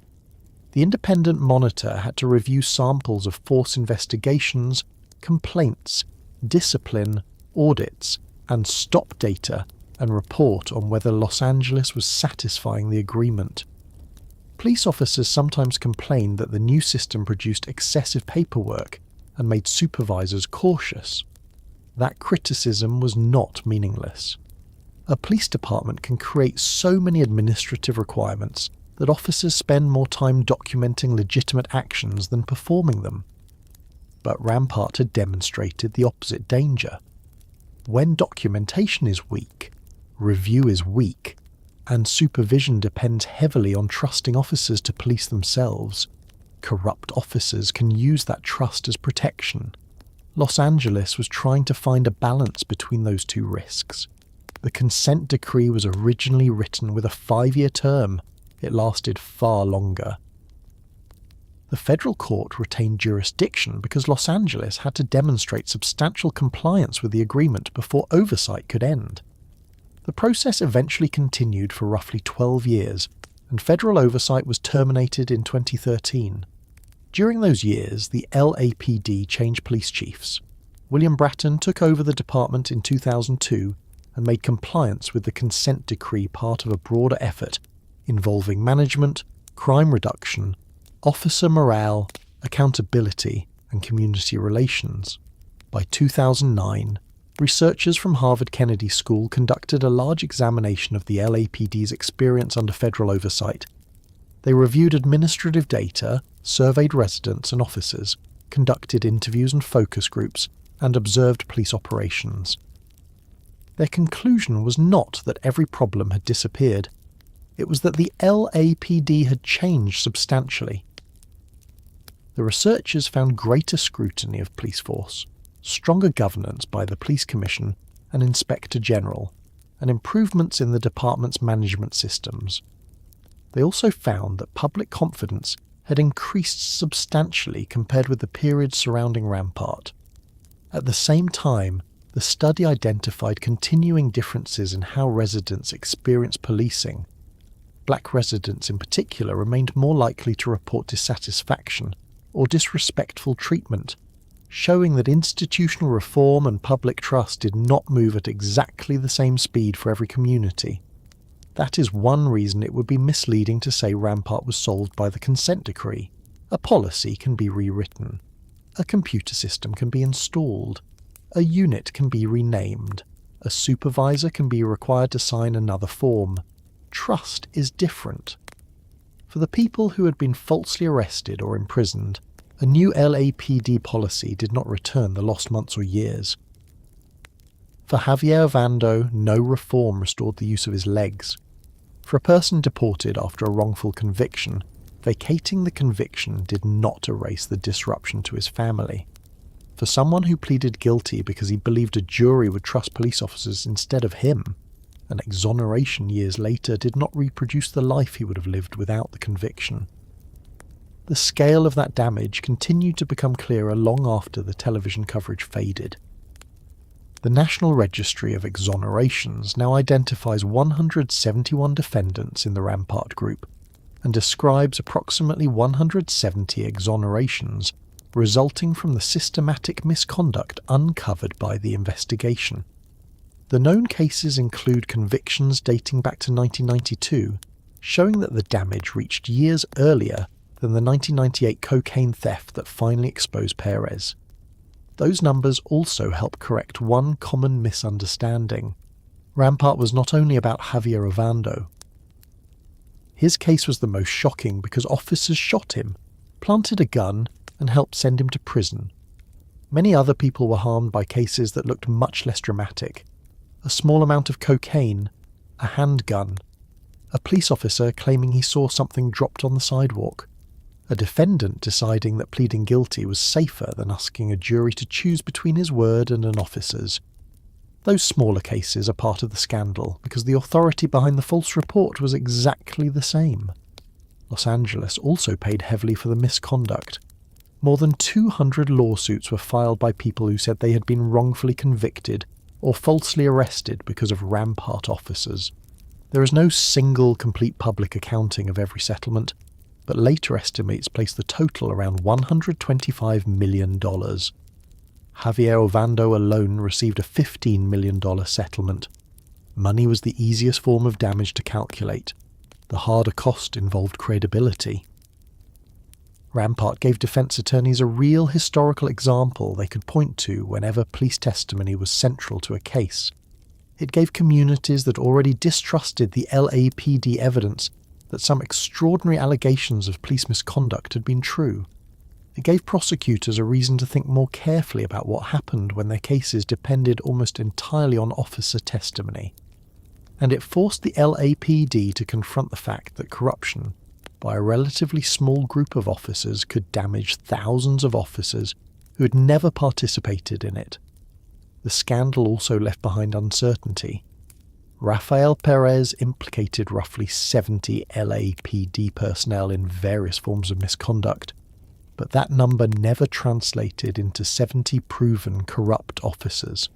Some people he accused were disciplined, some resigned, some were prosecuted, some officers were convicted, some convictions against officers were later overturned, other allegations could not be corroborated. Perez himself failed credibility tests on portions of his account and contradicted other participants. Nino Durden admitted serious crimes, but disputed important parts of Perez's story. The public therefore received something less satisfying than a complete list identifying everyone who had done wrong and everyone who had not. That uncertainty does not make Rampart less serious. It makes the historical record more complicated. There is enough verified evidence to establish extensive misconduct without accepting every allegation made during the scandal. Perez stole police cocaine. Perez and Durden admitted fabricating evidence and false testimony. Javier Ovando was wrongfully convicted. Large numbers of other convictions were vacated. Federal investigators found systemic problems in LAPD supervision and accountability. Los Angeles entered years of court-enforced reform. Those facts do not depend on believing every story that circulated around Rampart. There was also no single day when Los Angeles could say the consequences were over. Federal oversight eventually ended in 2013, but the systems created during that period did not simply disappear. Risk management, closer review of force, formal management of specialized gang units, integrity audits, stronger civilian oversight, and more systematic examination of officer conduct became part of the department's post-Rampart structure. The consent decree itself had been designed to make those practices institutional rather than temporary. The most useful way to understand the scandal is not to imagine that the LAPD was divided neatly into good officers and criminals. The more difficult lesson is about what institutions do when a person who has authority learns how to exploit the trust attached to that authority. Rafael Perez knew the evidence system because the city had trained him to use it. He knew how police reports worked because he wrote them. He knew what prosecutors needed because he had built cases for them. He knew what juries expected from an officer because he had testified before juries. The skills that made him useful as a police officer also made his misconduct difficult to detect. That is why the reforms concentrated so heavily on supervision and verification. A department cannot build its integrity system around the assumption that everyone given a badge will always use it properly. Most officers may do exactly that. The safeguards exist for the occasions when someone does not. Rampart also showed why the quality of an arrest cannot be measured only by whether the person arrested has committed other crimes. Some of the people framed by corrupt officers were gang members. Some had previous convictions. Some were involved in criminal activity at other times. None of that made planted evidence legitimate. Police officers are not given authority to decide that a person probably deserves prison and then manufacture the particular crime needed to put him there. The legal process depends on a more demanding rule. The government has to prove the crime that actually occurred. Crash officers who crossed that line sometimes claimed, directly or indirectly, that they were fighting dangerous people by whatever methods were necessary. Rampart demonstrated what happens once the officer becomes the person deciding which evidence should exist. The arrest may still look successful. The gun is recovered, the drugs are booked, the defendant pleads guilty. The statistics show another criminal removed from the street. Everything can look productive right up until someone discovers that the result was created by a crime committed by the police. That discovery began with 3 missing kilograms of cocaine. The department searched its own property records and found Rafael Perez. Investigators searched Perez's history and found Javier Ovando. They searched Ovando's case and found false testimony and a planted gun. They searched other arrest reports and found more questionable convictions. Then they searched the system surrounding those officers and found weaknesses in supervision, complaint handling, specialized units, risk management, and accountability. By the time federal oversight ended years later, Los Angeles had rebuilt significant parts of the way its police department monitored officers. The records of the people who were wrongly convicted remained. So did the lawsuits. So did Ovando's injuries. So did the names of officers whose conduct was proven criminal, alongside the names of other officers who'd been accused without the accusations ever being established. And the basic problem that exposed Rampart remains relevant whenever police power is discussed. A badge gives an officer unusual authority over what happens in the street. A report gives that officer unusual influence over what happens afterward. Rampart became a major scandal because certain officers learned how much could be done when both forms of authority were abused at the same time.